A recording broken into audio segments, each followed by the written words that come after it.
Divine guest अभय चरमानंद भक्तिवेदांत स्वामी श्री प्रभुपाद की जय। इसका प्रतिष्ठाता आचार्य डिवाइन गेस्ट प्रभुपाद की जय। अनंत कोटि वैष्णव भक्तवृंद की जय। नवाचार्य श्री रामदास ठाकुर की जय। प्रेम से कहो श्री कृष्ण चैतन्य प्रभु नित्यानंद श्री अद्वैत गदाधर शिवासादि गौर भक्तवृंद की जय। राधा कृष्ण गोपी गोपीनाथ राधा कुंड श्याम कुंड गोवर्धन की जय। मथुरा वृंदावन धाम की जय। मायापुर धाम की जय। पुरुषोत्तम क्षेत्र श्री जगन्नाथ धाम की जय। गंगा मैया जमुना मैया देवी मैया की जय। वैष्णव भक्तवृंद की जय। श्री श्री राधा की जय। राधा कुंड बिहारी की जय। वृंदावन चंद्र की जय, जगन्नाथ बलदेव सुभद्रा महारानी सुदर्शन की जय, संगत वैष्णव भक्तगण की जय। श्री संबलपुर बुर्ला वैस भक्तवृंद की जय। All glory to us, you devotees, all glory to us, all glory to us, Shri Krishna, Hare Krishna. ओम अज्ञानतिमिरन्धस्य ज्ञानाञ्जनशलाकया चक्षुरुन्मीलितं येन तस्मै श्रीगुरुवे नमः। श्रीचैतन्यमनोभीष्टं स्थापितं येन भूतले स्वयं रूपकदा मह्यं ददाति स्वपदान्तिकम्। वन्देऽहं श्रीगुरुः श्रीयुतापदकमलं श्रीगुरुन् वैष्णवांश्च श्रीरूपं साग्रजातं सहगण रघुनाथान्वितं तं सजीवम् साद्वैतं सावधूतं परिजनसहितं कृष्ण चैतन्यदेवं श्रीराधाकृष्णपदां सहगण ललिता श्रीसखानितांश्च। नमो विष्णुपदाय कृष्णपृष्ठाय भूतले श्रीमते भक्तिवेदान्त स्वामिनिति नमः। नमस्ते सरस्वती देवे गौरवाणी प्रचारिणे निर्विशेषः शून्यवादी पाश्चात्यदेशतारिणे। नमो महावदन्याय कृष्णप्रेम प्रदायते कृष्णाय कृष्णचैतन्य नामिने गौरसे नमः। हे कृष्ण करुणा सिन्धु दीनबन्धु जगत्पते गोपीशः गोपिकान्त राधाकान्त नमोस्तुते। तप्त कांचन गौरांगी राधे वृंदावनेश्वरी वृषभानुसुते देवी प्रणमामि हरिप्रिये। वंशाकल्पतरुभ्यश्च कृपा सिन्धुभ्येव च पतितानां पावनेभ्यो वैष्णवेभ्यो नमो नमः। वृन्दायै तुलसीदेवायै प्रियायै केशवस्य कृष्णभक्तिप्रदेवी सत्यवत्यै नमो नमः। श्रीकृष्ण चैतन्य प्रभु नित्यानंद श्री अद्वैत गदाधर शिवासादि गौरभक्तवृंद। हरे कृष्ण कृष्ण कृष्ण हरे हरे, हरे राम राम राम हरे हरे। हरे कृष्ण। सभी भक्तों को अच्छा स्वागत है। तो आज की तो हम चर्चा के विषय में हमको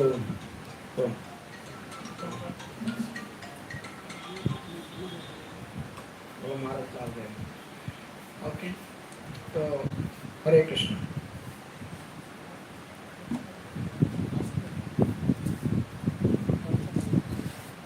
जो मुझे शुद्ध चित्त प्रभु कहे कि आज की जो यहाँ चर्चा का विषय है साधन भक्ति। साधन भक्ति और प्रभुपाद जी का किताबों को पढ़ने का विशेष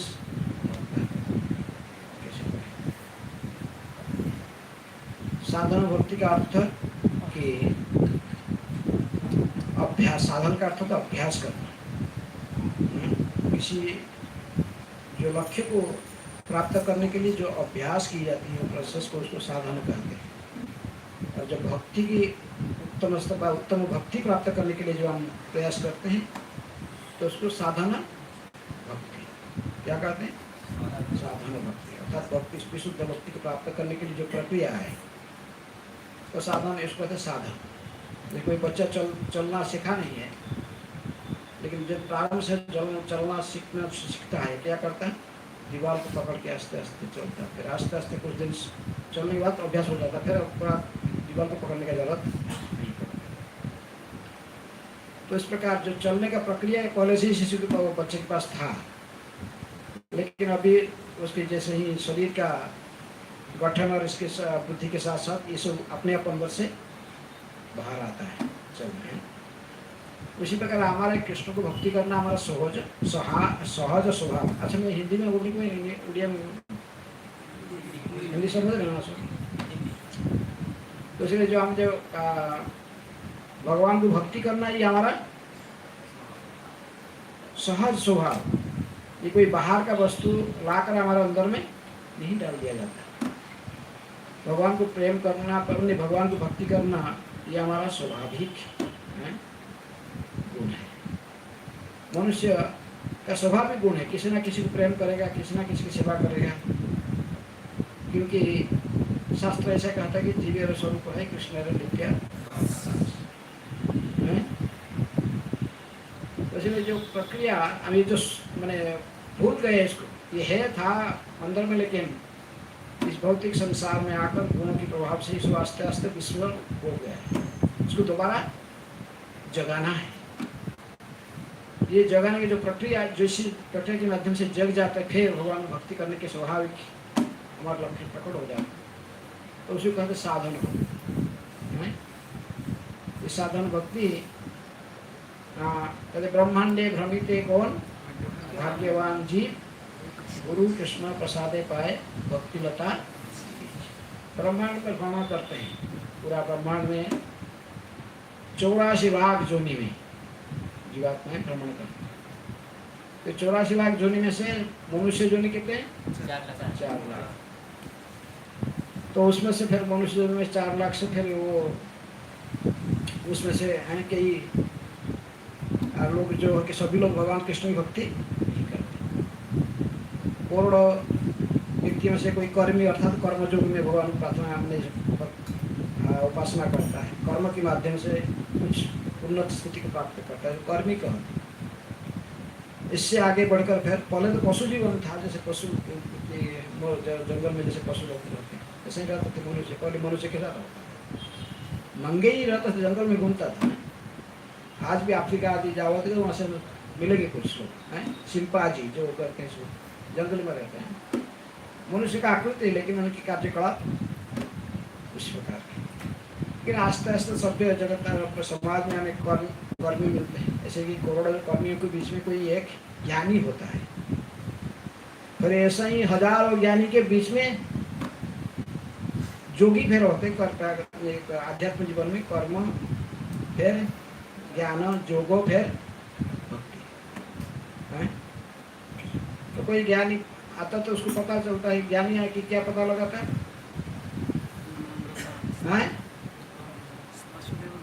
ज्ञानी को पता चलता कि मैं शरीर नहीं हूँ, मैं कौन हूँ? आत्मा। पता लगता है मैं शरीर नहीं हूँ, मैं आत्मा हूँ। जो उसको अपने विश्लेषण करके देखता है तो मैं शरीर के साथ, तो गीता कहता है कि आत्मा का मृत्यु नहीं होता है। किसका मृत्यु होता है? शरीर का, भगवान का। तो फिर आत्मा कौन है? मैं कौन हूँ? मैं आत्मा हूँ। फिर मैं कौन हूँ? शरीर तो इसको विश्लेषण करके फिर वो भेद देखता है शरीर में और आत्मा में, ज्ञानी।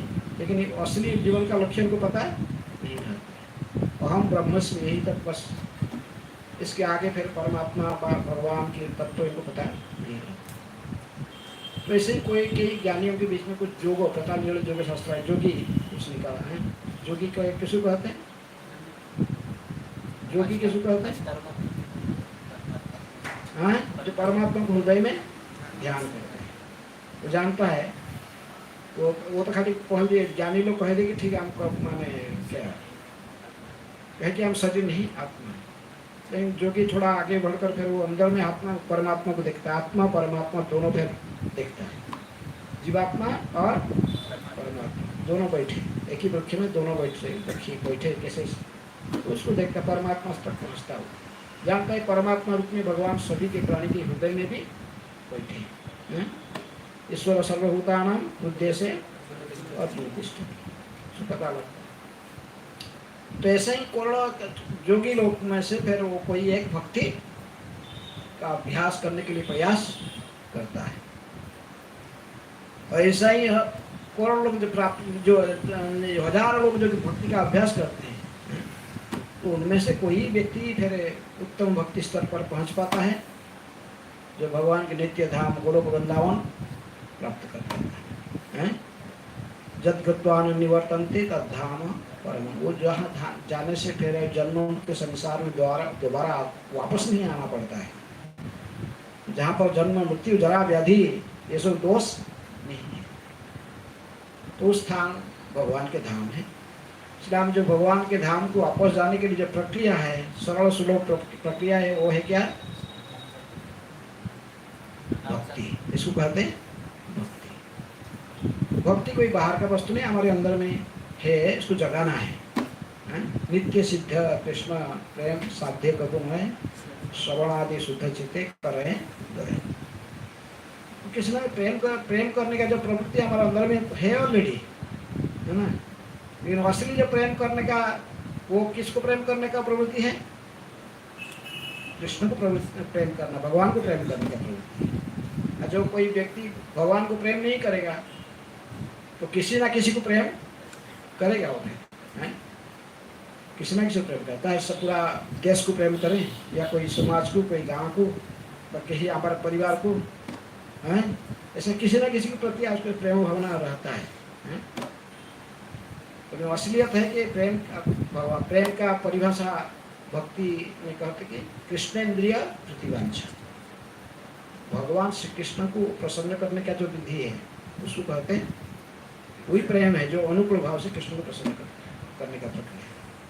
तो कृष्ण की प्रक्रिया पर प्रेम नहीं करता तो फिर वो वही को फिर आत्मेन्द्रिय प्रतिवांछा तारे का ही काम। कृष्ण का इंद्रिय को तृप्त करने से हमको प्रकृति में ये हमारा स्थिति है, लेकिन हम यदि वो भूल जाते हैं फिर अपना इंद्रिय को तृप्त करने के लिए प्रयास करते हैं तो उसको काम कहते हैं। काम माने डिजायर, डिजायर मान लस्टी डिजायर, तो बड़ा हमारा तृप्त जो आपको अच्छा लगता है तो उसी को हम प्रत्येक दुनिया में सभी लोग एक्सप्लॉइट करना चाहते हैं एक दूसरे को, सोचता है मैं ही आपने को भोक्ता समझता है, स्वयं के इंद्रियों को स्वयं मुक्त करना चाहिए। लेकिन ये समाधान तभी होता है जब भी व्यक्ति शुद्ध भक्ति की प्रक्रिया को स्वीकार करता है। शुद्ध भक्ति का प्रक्रिया को स्वीकार करने के लिए जो प्रक्रिया फिर कहते साधना, प्रक्रिया उसका साधन भक्ति है। साधन भक्ति दो प्रकार की होता है, वैधि साधन और रागानुग साधन। लेकिन प्रारंभ से व्यक्ति को क्या करना पड़ता है? वैधि साधन, विधि विधान से, उसको जो शास्त्र विधि व गुरु का आदेश से, तो फिर वो जो भक्ति को स्वीकार करता है उसी को कहते साधन भक्ति, वैधि साधन। क्या कहते हैं? वैधि साधन। साधक को पहाड़े वैधि साधन का ही सहारा लेना पड़ता है। स्वतःस्फूर्त हमारा आकर्षण अभी कृष्ण के प्रति है नहीं, तो इसलिए हम कृष्ण के प्रति आकर्षण को फिर जगाने के लिए हमको वैधि साधन प्रारंभ से आरंभ करना पड़ता है। वैधि साधन जब आरंभ करने तो सबसे पहले क्या है इसमें? ब्रह्मांडे भ्रमिते कौन? भाग्यवान जीव गुरु कृष्ण प्रसादे पाए भक्तिलता कीजिए। गुरु और कृष्ण, पहले किसका कृपा चाहिए? गुरु का कि कृष्ण का?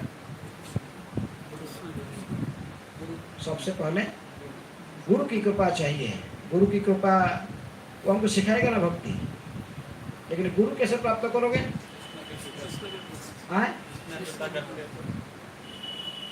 कृष्ण यदि कृपा करे कोनो भाग्यवाने, गुरु अंतर्यामी रूपे सिखाए आपने। गुरु अंतर्यामी, जो अंदर में जो गुरु बैठे हैं चैत्य गुरु, वो अंदर में वही असली गुरु है। कौन? कृष्ण बैठे ना अंदर में, लेकिन वो हम अभी योग्य नहीं है उनके पास डायरेक्ट उनसे बातचीत करना है। इसलिए हमारे पास जो कमियां हैं उसको दूर करके हमको योग्य बनाने के लिए वही कृष्ण ने फिर बाह्य प्रकाश के रूप में उनका जो विस्तार है, जो हमको एक गुरु फिर प्रदान करते हैं। भगवान तो चाहते अपना उनके अंश है अपने सर्वनिष्ठ बनाने, लेकिन हम अभी कीचड़ में भरे हुए, तुरंत उनको गोद में नहीं ले सकते। इसलिए उनको सफाई करना पड़ेगा, शरीर को पूरा सफाई करके क्लीन होने के लिए एक व्यक्ति का सहायता करना पड़ता है, उसी को कहते हैं गुरु। शब्द का अहला है कि अंधकार और रू, अंधकार निरुद्ध होता है, अंधकार को नाश करके जो प्रकाश में हमको ले जाता है वो है। अभी हम अज्ञान में, हम जानते नहीं हम कौन है। सबसे पहले हमें इसको पता नहीं है मैं कौन हूँ, पता है? आपको मैं पूछूंगा क्या नाम है आपका, आपका नाम बताओगे, जो माता पिता नाम दिया है। लेकिन ये नाम जो दिया गया आपको परमानेंट, ये सटीक एड्रेस, ये नाम तो केवल शरीर का हुआ। पिता माता कोई आत्मा को देखा? कोई आप भी देखे हो, अभी तक आप भी नहीं देखे, अपने को देखे। ये शरीर 25 साल पहले था, जन्म हुआ तो उसका नाम दिया गया। और फिर ये जो अंग है कौमार यौवन जरा आस्ते आस्ते होकर जब मृत्यु शरीर को हो जाएगा तब फिर ये जो नाम बदल दिए नाम ये परमानेंट नाम नहीं है। आत्मा आपका खुद का परिचय कोई दूसरा है। तो इसलिए ये परिचय हमको कौन प्रदान करेगा? गुरु। आप कौन है? हम जो बोलते हैं हम कौन है, हम प्रकृति में हम नहीं जानते हम कौन है। ये तो कहा कि जैसे जी मेरे स्वरूप हरे कृष्ण विद्यादास, तो परिचय हम गुरु ने कराएगा। ये गुरु कौन है? फिर कृष्ण का बाह्य प्रकाश। भगवान कहते कि जो गुरु है वो मेरा ही बाह्य प्रकाश, आचार्य मान जामियात। जो आचार्य की भूमिका निभाते हैं वो मेरा ही प्रतिनिधि है। हमें भी डायरेक्ट कृष्ण में संपर्क करने के लिए योग्य नहीं बने तो भगवान ने अपने प्रतिनिधि को फिर हमारा कृपा करके भेज देते। कृष्ण का एक बद्ध जीव के प्रति ये सबसे बड़ा जो कृपा, उसको लेकर भगवान ने किसी उनके सच्चे प्रतिनिधि सदगुरु के चरण में डाल देते हैं। फिर सदगुरु में देखते हैं इनकी स्थिति क्या है, तो फिर सुधार की भगवान की भक्ति करने की योग्य बना देता है। इसलिए साधारण भक्ति में कहते हैं कि सबसे पहला जो अंग है साधन भक्ति, इसी कहते हैं जो कि गुरु और शास्त्र के निर्देशन में जो भक्ति किया जाता है। हमको इच्छा नहीं है, हमको स्वतः आकर्षण नहीं है कृष्ण में, लेकिन हम केवल गुरु का आदेश को पालन करके और कृष्ण का जो शास्त्र दिया गया, भगवद गीता व भागवतम जो वैदिक ग्रंथों की जो आदेश है उसी को पालन करके, केवल एक शास्त्र में कहा गया, गुरु ने कहा इसीलिए हम कर रहे हैं, लेकिन हमको भगवान की पूरा आकर्षण स्वतः नहीं हुई है। इसी को कहते वैधि साधन, विधि साधन। तो अभी प्रारंभ में हमको ये तो साधन है, वैधि साधन का आश्रय लेना पड़ता है। तो इसलिए गुरु कैसे चुनेंगे ना, हमको मदद करता है कौन? कृष्ण ही मदद करते हैं। आध्यात्मिक जीवन में 3 चीजों की आवश्यकता है, साधु, गुरु, शास्त्र। यदि हम कहें गुरु कौन है, गुरु को पहचानने के लिए हमको दोनों का हेल्प लेना पड़ेगा। किसका? साधु और शास्त्र। साधु शास्त्र को कंसल्ट करके शास्त्र बताएंगे गुरु का पास क्या योग्यता होना चाहिए। जैसे क्वेश्चन पहला श्लोक में कहे उपदेशन में, वाचो वेगम मानस क्रोध वेगम जिह्वा वेगम उदर उपस्थ वेगम एतान वेगान जो विषय तदीर सर्वाम अभिमान पृथ्वी से शिष्य।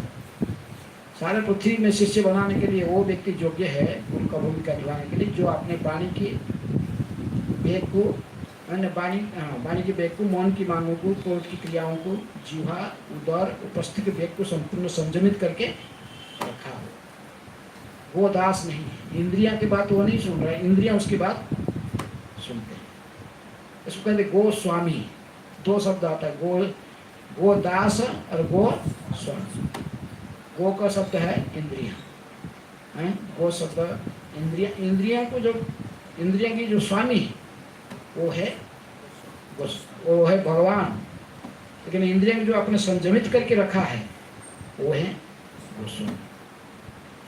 तो इसलिए गुरु कैसे होना चाहिए?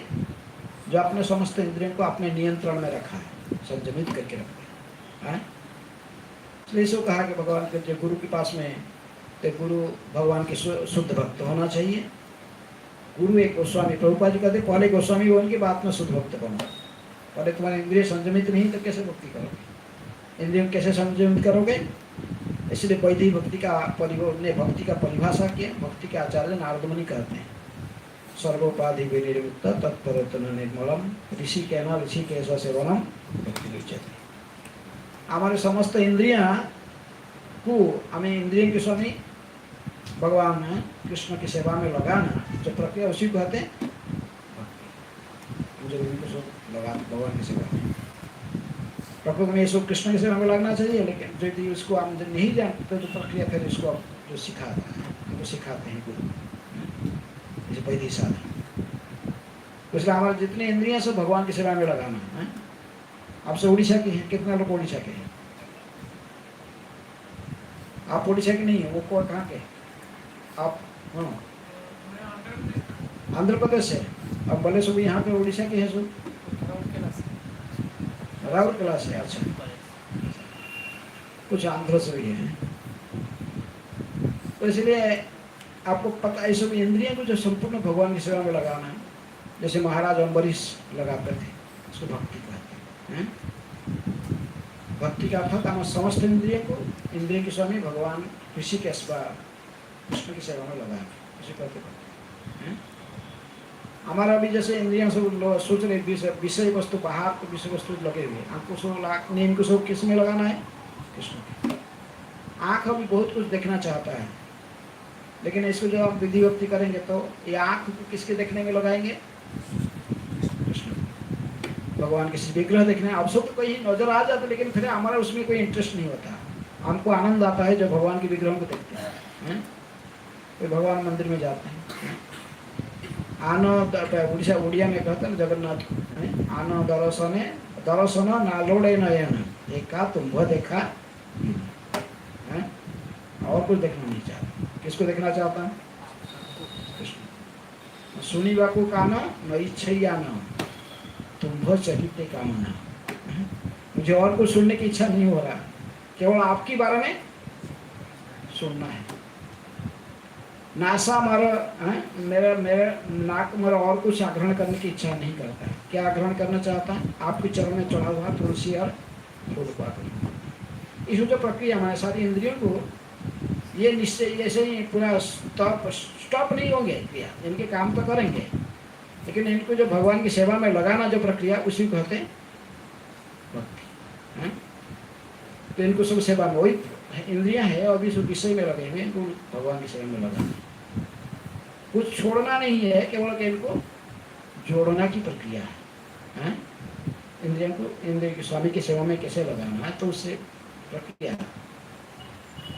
तो इसी को प्रारंभ से कैसे हम सीखना है, उसी की जो प्रक्रिया गुरु हमको बताता है। सदगुरु के बिना भक्ति का शुभारंभ नहीं होता है।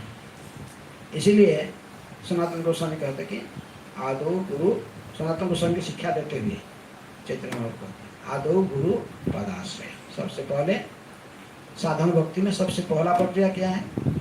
गुरु पदाश्रय। किसी जो अब भगवान जैसे गीता में कहते तद्विधि प्रणिपातेन परिप्रश्नेन सेवया उपदेक्षन्ति ते ज्ञानम ज्ञानिना तत्त्वदर्शी। पहले साधक के तत्वदर्शी व्यक्ति को ढूंढना पड़ता है जो सत्य को दर्शन किया है, जो भगवान के बारे में केवल थियोरिटिकल नहीं, जिसको वो जानता है, प्रत्यक्ष रूप से अनुभव भी किया है। तो ऐसे व्यक्ति को ढूंढ करके फिर उनसे ही दिव्य ज्ञान का बारे में सुनना चाहिए, उनसे सुनना। भक्ति का जो सबसे साधन भक्ति का पहला प्रक्रिया है वो है श्रवण। अन्य दृष्टि से कहा जाता भक्ति नवविधा होती है। श्रवणम, कीर्तनम, विष्णु स्मरणम, पाद सेवनम, अर्चनम, वंदनम, दास्यम, साख्यम, आत्मा निवेदन। अच्छा, आप सब तो एकदम कितने लोग प्रैक्टिस कितना दिन की है? कितना दिन से भक्ति कर रहे हैं? सभी लोग को समझ में आ रहा मैं कुछ बोल रहा हूँ तो, नहीं तो फिर और थोड़ा स्टैंडर्ड के अनुसार नहीं बोलेगा तो फिर वो है। तो मैं तो इस प्रकार साधक को पहले भक्ति के शुभारंभ करने के लिए क्या करना पड़ता है? सदगुरु की ढूंढ करना पड़ता है। इसलिए कहते कौन मान ले भ्रमिते कौन भाग्यवान जीव, भाग्यवान जीव है। प्रभुपाद जी कहते जो इनिशिएट भक्त होते भाग्यवान जीव है, साधारण जीव नहीं है।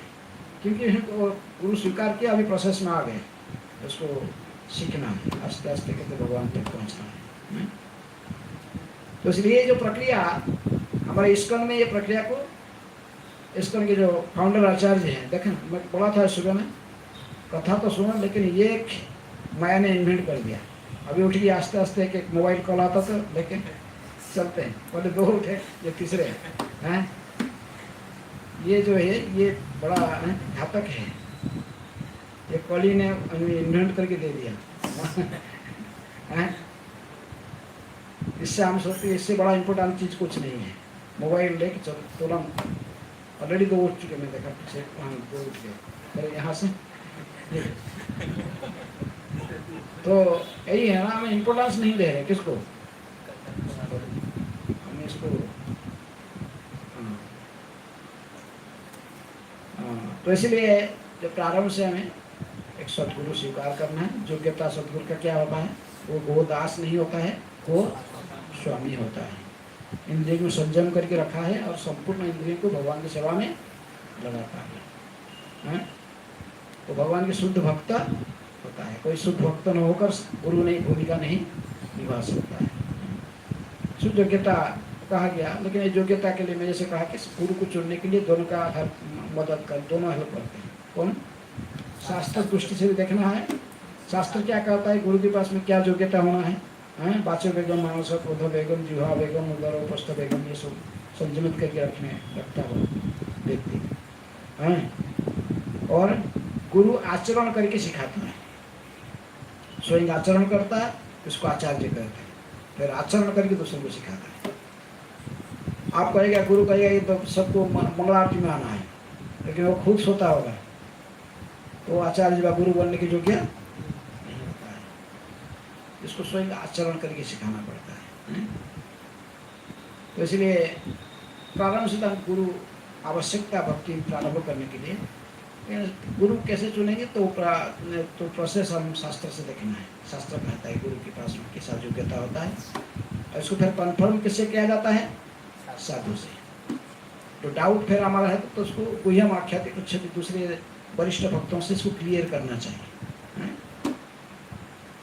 तो उनसे क्लियर करके फिर शास्त्र दृष्टि से और दूसरे साधु की दृष्टि से इसको ठीक जब मेल खाता है, फिर हमें गुरु की योग्यता को देखकर फिर उनको पहचान पाएंगे। हाँ, ये गुरु ठीक है, इनसे हम आश्रय करना ठीक है।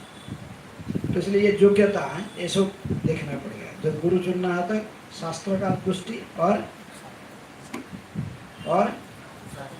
साधु की दृष्टि, दोनों को कंसल्ट करके दो। तो साधु कौन है कि कैसे जानना है? साधु जानने के लिए गुरु और शास्त्र, गुरु शास्त्र दोनों बताएंगे साधु कौन है। और यदि हम साधु को नहीं गुरु शास्त्र बोलता है, तो यदि हम पहचान तो शास्त्र कौन है, शास्त्र क्या है, शास्त्र का अर्थ को ठीक से समझना चाहते तो कौन समझाएगा? गुरु और साधु मिलकर आपको सही अर्थ बताएंगे। इसी प्रकार इसको चेक एंड बैलेंस, इसको सब समय कंप्लीट देखना, ऐसे ही दृष्टि से इन चेक बैलेंस रखना चाहिए। साधु कौन है, शास्त्र बताएगा और गुरु बताएगा। गुरु कौन है, शास्त्र बताएगा, साधु बताएगा। हाँ, फिर शास्त्र कौन है, गुरु और साधु मिलकर। ये आध्यात्मिक जीवन में चेक बैलेंस। लेकिन जब भी आपको साधक कुछ भी नहीं जानते, सीखना चाहता है, तो सबसे पहले इसको किसी को सदगुरु रूप में स्वीकार करना जरूरी है। जैसे प्रारंभ से कहते कि सदगुरु तो ऐसा ही, तो गुरु कौन है? कृष्णन वंदे जगत गुरु। असली गुरु तो भगवान श्री कृष्ण ही है, जो ने आपको भगवत गीता ज्ञान दिया। जो जितने भी ज्ञान है सबके सारांश के रूप में हमारे सनातन धर्म की एक ग्रंथ है। क्या है उसको कहते हैं? श्रीमद् भगवद गीता। ये भगवद गीता का वाणी को किसी की हिम्मत नहीं कि इसको झूठ बोल दे। आज भी कोर्ट कचहरी में यदि आपको कोई सत्य जानना चाहता तो बोलेगा कहाँ हाथ रखो, करके हाथ रखो। तो इसलिए वो तो असली गुरु है कृष्ण, लेकिन उनकी प्रतिनिधि कौन है जो बाह्य रूप में गुरु भगवत भूमिका निभा रहा? तो वही फिर वही कृष्ण से ही बताएंगे। कृष्ण की यदि हम शरणागत हो जाएंगे पुण्य, फिर वो बताएंगे। कृष्ण बताएंगे किसके माध्यम से? फिर साधु की सहायता में। शास्त्र साधु की सहायता नहीं की, फिर कृष्ण के अनुमोदन के साथ उसको चुनेंगे। तो गुरु जब चुन लिया तो फिर क्या करना है? गुरु के आदेश को पालन करना पड़ेगा। जब चुन लिए कि गुरु, जब तक आप गुरु चुने नहीं है, गुरु के साथ में गुरु को परखना योग्यता है कि नहीं, आपका इंडिपेंडेंस है। आप उस समय उसको जजमेंट कर सकते कि सब चारों सुख दृष्टि से इनको देख सकते हैं प्रकृति गुरु बनने की योग्यता है कि नहीं है। एक बार यदि हम किसी को गुरु रूप में स्वीकार कर लेते तो फिर गुरु की अवज्ञा नहीं करना चाहिए। गुरु अवज्ञा, ये नाम अपराध, वैष्णव अपराध, गुरु अपराध, सभी अपराध में आ जाएगी, फिर आप भक्ति समाप्त हो जाएगी। तो इसीलिए एक बार यदि किसी को गुरु चुन लिया तो फिर उनसे उनके आदेश को पालन करना। इसलिए हम डेली गाते हैं गुरु मुख पद्म वाक्य चिटे टे गरिया आय्य आरण करिया मने आशा। जैसे प्रभुपाद जी, इनके जीवन का सिद्धि किससे प्राप्त हुआ है? प्रभुपाद जी खुद कहते हैं मेरे जीवन का जो सफलता का रहस्य और कुछ नहीं है, एक ही है। पहले जब अपने गुरु को नहीं मिले थे, नहीं जानते नहीं थे, फर्स्ट टाइम मिले तो थोड़ा सा उनके साथ आर्गुमेंट कर दिए हैं कि क्या वो कहे कि देखो you are a young educated boy, why you not taking this mission of Chaitanya Mahaprabhu, why not preaching in western world in English language, सीधे कहे। तो प्रभुपाद जी ने तो उनके समय थे पहले बार थोड़ा जुक्ति किए थे, नहीं हमें अभी हमारा देश अभी पराधीन है, पराधीन देश का नागरिकों का बात कौन सुनने वाला है, इसलिए हम पहले हमारे देश को स्वाधीन करेंगे, इसके बाद फिर प्रचार करेंगे भक्ति के बारे में, कौन कुछ सुनेगा। लेकिन भक्ति सिद्धांत सरस्वती ठाकुर इनके जुक्ति को एक एक करके खंडित कर दिया है कि हमारे सनातन धर्म की मैसेज ये नहीं है, हमारे सनातन धर्म की मैसेज है वसुधैव, भक्ति का संदेश को, गीता के वाणी को दूसरे के पास पहुंचाने के लिए ये सब बाह्य कारण के ऊपर डिपेंड नहीं करता है। तो इसलिए प्रभु जी जो जुक्ति तर्क से परास्त हुए, फिर इनको फिर गुरु शास्त्र उनको पता लगे यही व्यक्ति मेरे गुरु हैं।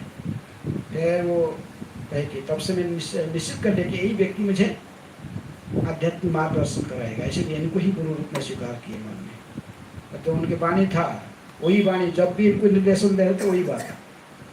You are young educated boy, take this mission of Chaitanya Mahaprabhu to the western world, preach Gita, message of Gita and Bhagavatam in English language. West में दूसरा लैंग्वेज समझेंगे तो English language. If you have money print books distribute. ये जो आदेश है प्रभुपाद जी इसी को अपने जीवन का लक्ष्य। इसलिए एक बार यदि हम किसी गुरु को स्वीकार करते, फिर गुरु को प्रसन्न करने के लिए वो जो विधि उनसे जानना, फिर उनसे जिज्ञासा कर जानना कि गुरु क्या कहे, कैसे इनको प्रसन्न करेंगे। तब जानना चाहिए गुरु प्रसन्न होने से भी कौन प्रसन्न होगा, कृष्ण। ये गाते इसलिए मंगल आरती में, जस्य प्रसादात् भगवत् प्रसादम जस्य अप्रसादात् न भजते। जिनकी प्रसन्नता से कृष्ण प्रसन्न हो जाते हैं, जिनके अप्रसन्न होने से कृष्ण ही अप्रसन्न रहते हैं। ये है सदगुरु। तो इसलिए जब हम एक सदगुरु चुन लेते हैं तो फिर उनकी जो हमारे प्रति जो आदेश होता है उसी को ही जीवन का सब कुछ मान लेना पड़ेगा। फिर उन जो कहेंगे तो हम उसको कभी अवज्ञा नहीं करना चाहिए, आदेश को उल्लंघन नहीं करना चाहिए। इसलिए साधना भक्ति में सबसे पहले आदो गुरु पादाश्रय के सदगुरु को चुनना, साधु और शास्त्र के सहमति से राधा कृष्ण की अनुमोदन के साथ गुरु गुरु गुरु कोई भौतिक चीज से देखकर भौतिक दृष्टि से गुरु को नहीं चुना जाता है। इनके माध्यम से कुछ हमको भौतिक फायदा मिल जाएगा ऐसा चिंतन करके गुरु नहीं चुनता है। गुरु चुनता है प्रकृति में स्थिति है, कृष्ण के शुद्ध भक्त है कि नहीं, और ये गोस्वामी है कि नहीं, इंद्रिया संयमित है कि नहीं, ये सब देख कर फिर गुरु चुनता है व्यक्ति। तो गुरु चुन लिया तो फिर आदो गुरु पादाश्रय, फिर सब धर्म उन्हें पूछना चाहिए, उसके फिर पूछ कर इनसे जिज्ञासा करके सीखना चाहिए क्या करना चाहिए क्या नहीं करना चाहिए है? फिर गुरु से सीखना चाहिए गुरु क्या चाहते हैं। इनको प्रसन्न करना तो शास्त्र कहते कि बस उनको प्रसन्न कर लोगे तो तुम्हारा जीवन सफल हो जाए। फिर उनको प्रसन्न करने का रीति क्या है पूछना है इनसे।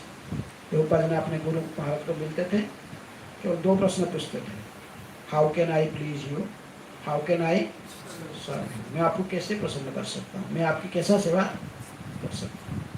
फिर गुरु कहता है तुम ये क्रिया करो, ये काम करो, मैं खुश होगा, मुझे प्रसन्न करने। जो गुरु कहता फिर शिष्य उसी को जीवन का लक्ष्य मानकर उस क्रिया में लग जाता है। लेकिन इसके पहले से तो ये फिर आपको इसको इंद्रिय को शुद्ध करने के लिए जो प्रक्रिया है उसको साधन, अभी इंद्रिय हमारा संयमित नहीं है, पूरा शुद्ध नहीं हुए, हमें अभी गोदास है, लेकिन गोस्वामी बनने के लिए जो प्रक्रिया है जो इसी को कहते साधन, साधन भक्ति है प्रारंभ से। तो इसलिए ये भक्ति वैधि साधन है। अभी हम वैधि साधन नहीं कर रहे, अभी रागांग तो जो स्पॉन्टानियस इस पर आकर्षण हो गया ऑलरेडी कृष्ण में। ऐसे कुछ समय विधि भक्ति करते करते फिर जैसे दीवार पकड़ी चलते चलते तो फिर वो स्वयं चलने के योग्य बन जाता है, सीधे फिर चलता, दीवार पकड़ने का जरूरत नहीं होता है। लेकिन प्रारंभ से इसको जरूरत है। इसलिए हम जब कुछ भी नहीं जानते तो हम पहले से गुरु के निर्देशन के आधार पर ये प्रक्रिया गुरु देते हैं। इसका में जैसे प्रक्रिया दी गई, सुबह उठना, ब्रह्म मुहूर्त में जगना, स्नान करना, फिर मंगलारती में आना, गुरुवाष्टकम गाना, नियमाग्रह नहीं आए, इसकी प्रकृति में अर्थ भी जानना चाहिए, किसी भी हम एक काम करते हैं। गुरुवाष्टकम का अर्थ क्या होता है ना, अर्थ भी जानना चाहिए। जैसे होता है जस्य प्रसाद भगवत प्रसाद, जस्य प्रसाद, एक्चुअली गुरुवाष्टक में भी गुरु का योग्यता के बारे में कहा गया, पहला श्लोक से ही शुरू होता है, गुरु कैसे होते हैं। संसार दावानल, जो संसार के दावानल के अंदर से हमको जो उद्धार करके भगवत धाम पहुंचाने में जो पहुंचाते हैं वो है गुरु। संसार दावानल प्रणाय कारुण्य, बारिश आने से केवल दावानल बुझता है। दावानल को बुझने के लिए कोई फायर मशीन दे, फायर वो आप कुछ नहीं हेल्प कर सकता। जो सारे जंगल में आग लगा हो उसका पर कैसे बुझेगा है, जो ऊपर से बारिश होने लगी। इसी प्रकार हम तो संसार के दावानल में जल रहे हैं, सब प्रकार के दुख भोग रहे हैं, आध्यात्मिक, आधि भौतिक और आधि दैविक। दूसरे देव प्राणी को, उन्नत प्राणी देवताओं के द्वारा भी हम कष्ट भोग रहे हैं, हमारे अपना इंद्रिया मन भी हमको विचलित कर रहा है, दूसरा प्राणी भी हमको कष्ट दे रहे हैं, मच्छर काटता है, सर्प की भय है, ये सब जो भय, ये सब दूसरे प्राणी के ये सब है। लेकिन ये सब जब सदगुरु जब इस समस्त शंका डाउट को क्लियर करता है और उन्हें कृपा रूपी बारिश, गुरु कृपा करके बारिश जब बताता है, बारिश होता है, तब से फिर दावानल बुझ जाता है। गुरु से सदगुरु से ज्ञान प्राप्त करते हैं।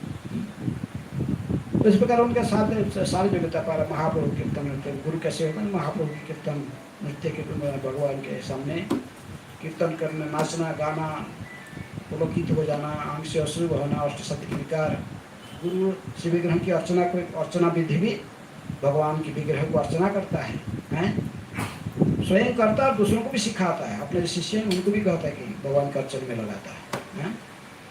इसके बाद चौथा श्लोक में कहता है गुरु के प्रकार कैसे होते हैं। गुरु 4 प्रकार के प्रसाद बनाने में, प्रभुपाद जी 4 प्रकार के प्रसाद बनाने के लिए हैं। चतुर्विध श्री भगवत प्रसाद, खाली बनाते नहीं, भगवान को ऑफरिंग करके स्वयं खाते और सब कुछ साथ में खिलाते भी हैं।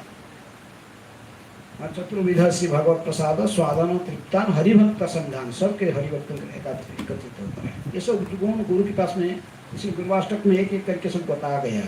सब श्लोक में राधा कृष्ण के प्रेम भक्ति में लगा रहते हैं, भगवान की निकुंज सेवा में गुरुदेव हैं। सभी शास्त्र इसलिए कहता है कि ऐसे गुरु को भगवान के समान सम्मान देना चाहिए, और इन्हीं के प्रसाद में ही, इन्हीं की कृपा से ही भगवान कृपा करते हैं। ये अप्रसन्न होने से भगवान को प्रसन्न हो जाते हैं। इसी को याद करने के लिए सुबह हम गुरुवाष्टक मनाते हैं।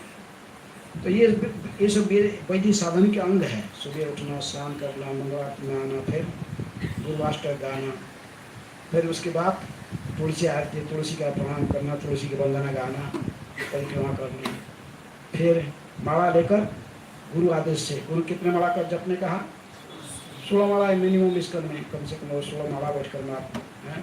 कैसे भी बैठते बैठे कोई नींद आता तो चलना चाहिए इसको, कैसे भी 16 माला ध्यानपूर्वक जप कर लेना चाहिए। ये सब विधि भक्ति का अंग है। फिर उसके बढ़ता है जब कंप्लीट, फिर गुरु पूजा, फिर गुरु का महत्व को समझने के लिए साधना भक्ति में गुरु एक महान भूमिका निभाता है। साधना भक्ति का अर्थ गुरु से ही स्टार्ट होता है, और गुरु का है प्रसन्न करना ही इसका एकमात्र उद्देश्य रहता है। तो इसलिए फिर आवेदन करते हैं श्री गुरु चरण पद्म केवल भक्ति साधन, भक्ति के एकमात्र साधन जो माध्यम है श्री गुरु चरण। गुरु मुख पद्म वाक्य चित्ते करिया हारा न करिए मने आशा, इसी को स्मरण रखने के लिए इसलिए गुरु पूजा में आना। फिर इसके बाद भागवत की कक्षा बैठकर भागवत श्रवण करना, ये सारे प्रोसेस ये वैदिक साधन के ही अंग है। हमको कुछ करने का नहीं है, सब सारा सिस्टम पहले से पूरे कौन दिया है, फाउंडर आचार्य, इसका जो प्रतिष्ठाता आचार्य हैं, अभय चरणारविंद भक्ति वेदांत स्वामी प्रभुपाद ये सब ठीक करके गए। हमको केवल उसी धारा को फॉलो करते हैं। इस धारा को कोई चेंज नहीं कर सकता। ये परमानेंट, ये शास्त्रों से हाँ दी गई है, कृष्ण के द्वारा अनुमोदित है। इसलिए हमें इसी साधन भक्ति की प्रक्रिया जो इस्कन में है हम जो फॉलो करें, इसको भी वैधि साधन। वही वैधि साधन जो स्वतःस्फूर्त स्तर में आ जाता तो उसको फिर क्या कहते हैं? राग। वही राग भक्ति, राग साधन। हाँ, अभी हमको नींद तोड़ता नहीं है, इसलिए अलार्म दे के रखते हैं ना कि इतना बजे में जगना है, अलार्म बाजेगा तब जग जाता है। यदि एक दिन अलार्म नहीं बाजा तो फिर वो सो गया बस। है मंगल आरती चला गया, गुरु का चलो सो गया, अलार्म तो बाजता नहीं, टाइम नहीं हुआ बस। है लेकिन जो स्वतः आकर्षण में कृष्ण का वृत्ति हो जाता फिर वो अपने आप जग जाता है। अलार्म दो न दो है, इसको समय पर मृत्यु हो जाता है। तो इसलिए हमें वही विधि भक्ति प्रारंभ से करते हैं। प्रारंभ से हम ठंडी का सीजन है तो मंगलवार में उठने की इच्छा नहीं होता है, और रजाई में कमल के अंदर सोता रहता तो ठीक है, अरे क्या है क्या अपना तो सोते फिर जगना है। लेकिन जो आज से आस्ते राग स्तर में आता तो फिर वो अपने उठ के भागता है, उसको ऐसा नहीं लगता बिस्तर में सोना, तुरंत भगवान के आरती में जाके पहुँच जाता है स्नान करके। आस्ते आस्ते वही विधि भक्ति फिर कौन सा स्तर में आ जाता है, विधि साधन फिर आस्ते आस्ते रागानुग साधन की स्थिति को प्राप्त करता है। प्रारंभ से जो भक्ति हम बाध्यवादकता से गुरु का आदेश और शास्त्र के आदेश को स्वीकार करते हुए जो साधन करते थे, बाद में वो जो स्वतः प्रक्रिया आ जाता है, स्वतः है, तो उसी को कहते क्या? राग भक्ति। लेकिन अभी प्रारंभ से हम कैसे ही आर्टिफिशियल राग भक्ति नहीं कर सकते हैं। आप यदि अलार्म नहीं सोओगे तो सो जाओगे। लेकिन जो बड़े जो स्वतः भक्ति करने, राग भक्ति करने, उनको अलार्म का जरूरत वो अपने स्वतः हो जाएगी। उसको चिंता, उसको अपने भगवान के आरती में आना, कक्षा में आना है। पहले भागवत कक्षा में जाने की इच्छा नहीं होता है, कोई कोई धक्का लगाता पीछे फिर जाता बैठा बैठेगा, नहीं तो फिर वो प्रसाद देगा कि नहीं बना कर देगा प्रसाद कटेगा। तो कूपन सिस्टम हुआ, भागवत क्लास में आया तो कूपन है, नहीं तो कूपन नहीं मिलेगा। इसलिए वो जाता किसके लिए? कूपन मिलने के लिए बैठेगा तो कूपन मिलेगा, प्रसाद नहीं मिलेगा फिर भागवत क्लास है। तो इसलिए पहले जो भक्तियाँ बाध्यवादिकता से अनिच्छा सत्व भी केवल शास्त्र का निर्देशन और गुरु के निर्देशन को स्वीकार करते हुए जो भक्ति करते उसी को कहते हैं साधन भक्ति। अब वही भक्ति जब स्वतः हमारे द्वारा आचरण होते जाता तो फिर उसको कहते राग भक्ति है। तो इसलिए हमें पहले कौन सा भक्ति करना चाहिए? साधन भक्ति। साधन भक्ति के प्रारंभ करने के लिए सबसे पहले आदौ गुरु, सबसे पहले गुरु की स्वीकार करें। उनकी गुरु दो प्रकार के होते हैं, शिक्षा गुरु होता है और दीक्षा गुरु भी होता है। शिक्षा गुरु, दीक्षा गुरु, इसका में प्रत्येक भक्त के लिए तो शिक्षा गुरु कौन है? श्रील प्रभुपाद जी। उन्हीं की पुस्तक को अध्ययन करके पढ़ के हम उससे ज्ञान लेते हैं और उसी को पढ़ के वो साधु का भूमिका निभाते हैं, शिक्षा गुरु की भूमिका निभाते हैं। हम जो कुछ नॉलेज प्राप्त करते हैं उनकी किताबों को पढ़कर अध्ययन करके। इसलिए इसका में जो प्रोसेस है सो प्रभुपाद जी की दी गई है। आजकल कोई गुरु इसका इन्वेंट नहीं करता है, लेकिन साधारण भक्ति का प्रोसेस भी प्रभुपाद जी ने देखी है सब। लेकिन साधन भक्ति का अंग ऐसे 64 अंग कहा गया है भक्ति रसायन सिंधु में। गोस्वामी कितना अंग है? सारा 64 अंग का पालन करना ये डिटेल, लेकिन इसमें 5 मुख्य है। ये 5 मुख्य साधन जो है ये अवश्य जो भक्ति में आगे बढ़ना चाहता है, उन्नत करना चाहता, तो उसको 5 अंग जीवन में उतारने के लिए कहा जाता है। 5 अंग क्या है? मथुरावास, श्री विग्रह का अर्चना, भागवत श्रवण, नाम संकीर्तन और वैष्णव सेवा। साधन भक्ति का ये 5 मुख्य अंग है। कहाँ रहना के लिए कहा था साधन भक्ति? मथुरावास। मथुरावास का क्या अर्थ है? मथुरा अर्थात मथुरा किसको कहते हैं? कृष्ण जहाँ पर जन्म लिए, जहाँ पर कृष्ण जन्म लिए उसको मथुरा कहते हैं। तो हमारे जो केंद्र होता है वहाँ पर भी भगवान जन्म लेते हैं। कैसे? अर्चा विग्रह के रूप में भगवान अपने अर्चा विग्रह के रूप में प्रकट होते हैं। वही भी भगवान के जन्म हुआ है। मंदिर प्रतिष्ठित होता है, अर्चा विग्रह के प्रतिष्ठित होते हैं। जिस दिन भगवान का प्रतिष्ठित जहाँ जिस स्थान पर करके रखे उसको भी मथुरा कहते हैं, परिवेश में मथुरा का होता है। इसलिए सब समय हमें उसी परिवेश में रहना, कैसे मंदिर के परिवेश में रहना है। भगवान के विग्रह के भगवान के ही उपाय से उपासना की जाती है। 8 प्रकार के विधि बता गया भगवान के हैं। इनके सिर्फ क्या विग्रह, बच्चा विग्रह के रूप में इन पूजा के बच्चा विग्रह कई प्रकार के होते हैं, चाहे मार्बल के हो सकते हैं, किसी शिला कोई भी शिला में पत्थर में बने होते हैं, व धातु में भी होते हैं, अष्ट धातु से किसी भी धातु से निर्मित विग्रह, लकड़ी के भी होते हैं जगन्नाथ जी जैसे, हाँ दारू ब्रह्म है। तो इस प्रकार भगवान के विग्रह को जो सेवा कर जहाँ भगवान प्रकट हुई वही उसका वही कहते मथुरा, उस परिवेश में रहें। यहाँ पर आपके भगवान ही प्रकट है, लेकिन किस रूप में? चित्रपट के रूप में भगवान के एक चित्र रखा गया है। लेकिन ये भी अर्चा विग्रह की एक स्वरूप, एक रूप में भी अर्चा को ऐसे अर्चन किया जाता है। उनकी चित्रपट, उनके पेंटिंग या उनकी फोटो कहीं भी रखे उनका पूजा करना, ये भी अर्चन है। इसलिए जब परिवेश में से भगवान के सब मणि प्रोग्राम हो, पूजा अर्चन हो रहा, तो उसको क्या, उसी को कहते मथुरा की परिवेश है। मथुरा की वास करना, भक्तों के साथ मिलकर मथुरा की परिवेश में रहना। इसके बाद साधन भक्ति क्या कहता है? प्रत्येक दिन भागवत का श्रवण करना। भागवत का क्या होता है? तो भागवत का नित्य पढ़ें, श्रवण करें। प्रभुपाद जी पुस्तकों को भी पढ़ना, प्रभुपाद जी के कैसेट से वहाँ कई भागवत उसको सुनना भी है, भागवत श्रवण ही है। जो प्रभुपाद जी किताब को पढ़ता है वो किसका संग करता है? प्रभुपाद जी के ही संग करता है। प्रभुपाद जी कहे कि जब तक मेरी किताब है तब तक मैं जीवित रहूँगा, मेरी किताब के वितरण चलते रहेगा, लोग मेरी किताब पढ़ते रहेंगे, कभी मैं सदा मेरी पुस्तकों में जीवित रहूँगा। इसलिए भागवत की कक्षा ये जरूरी प्रभुपाद रखे। इसलिए हम प्रभुपाद की पुस्तकों को उस समय बैठ के कम से कम उसी भागवत कक्षा में तो प्रभुपाद का तात्पर्य के साथ भागवत को पढ़े, भक्ति वेदांत तात्पर्य के साथ। प्रभुपाद जी किताब बड़ी महत्वपूर्ण है।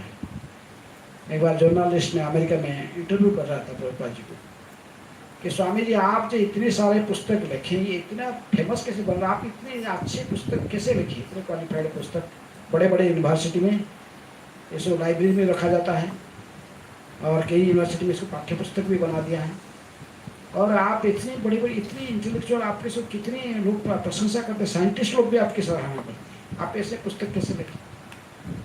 तो प्रभुपाद जी ने कही Krishna was prompting, I was writing. भगवान कह रहे थे मैं लिख रहा था, कृष्ण कह रहे थे मैं लिख रहा था। ये कैसा है?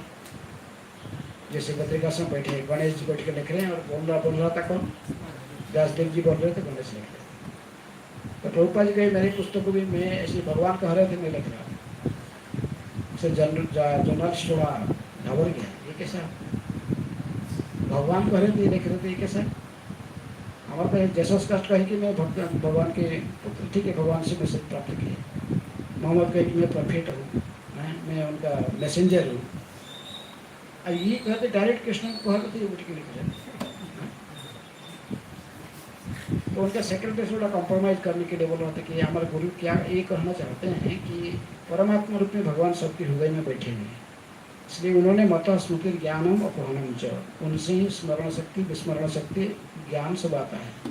इसलिए अंदर से हमारे गुरु के, हमारे प्रभुपाद जी के अंदर में बैठी हुई, वो जैसे बोल रहे अंतर में प्रणाम दे रहे हैं, सही बता।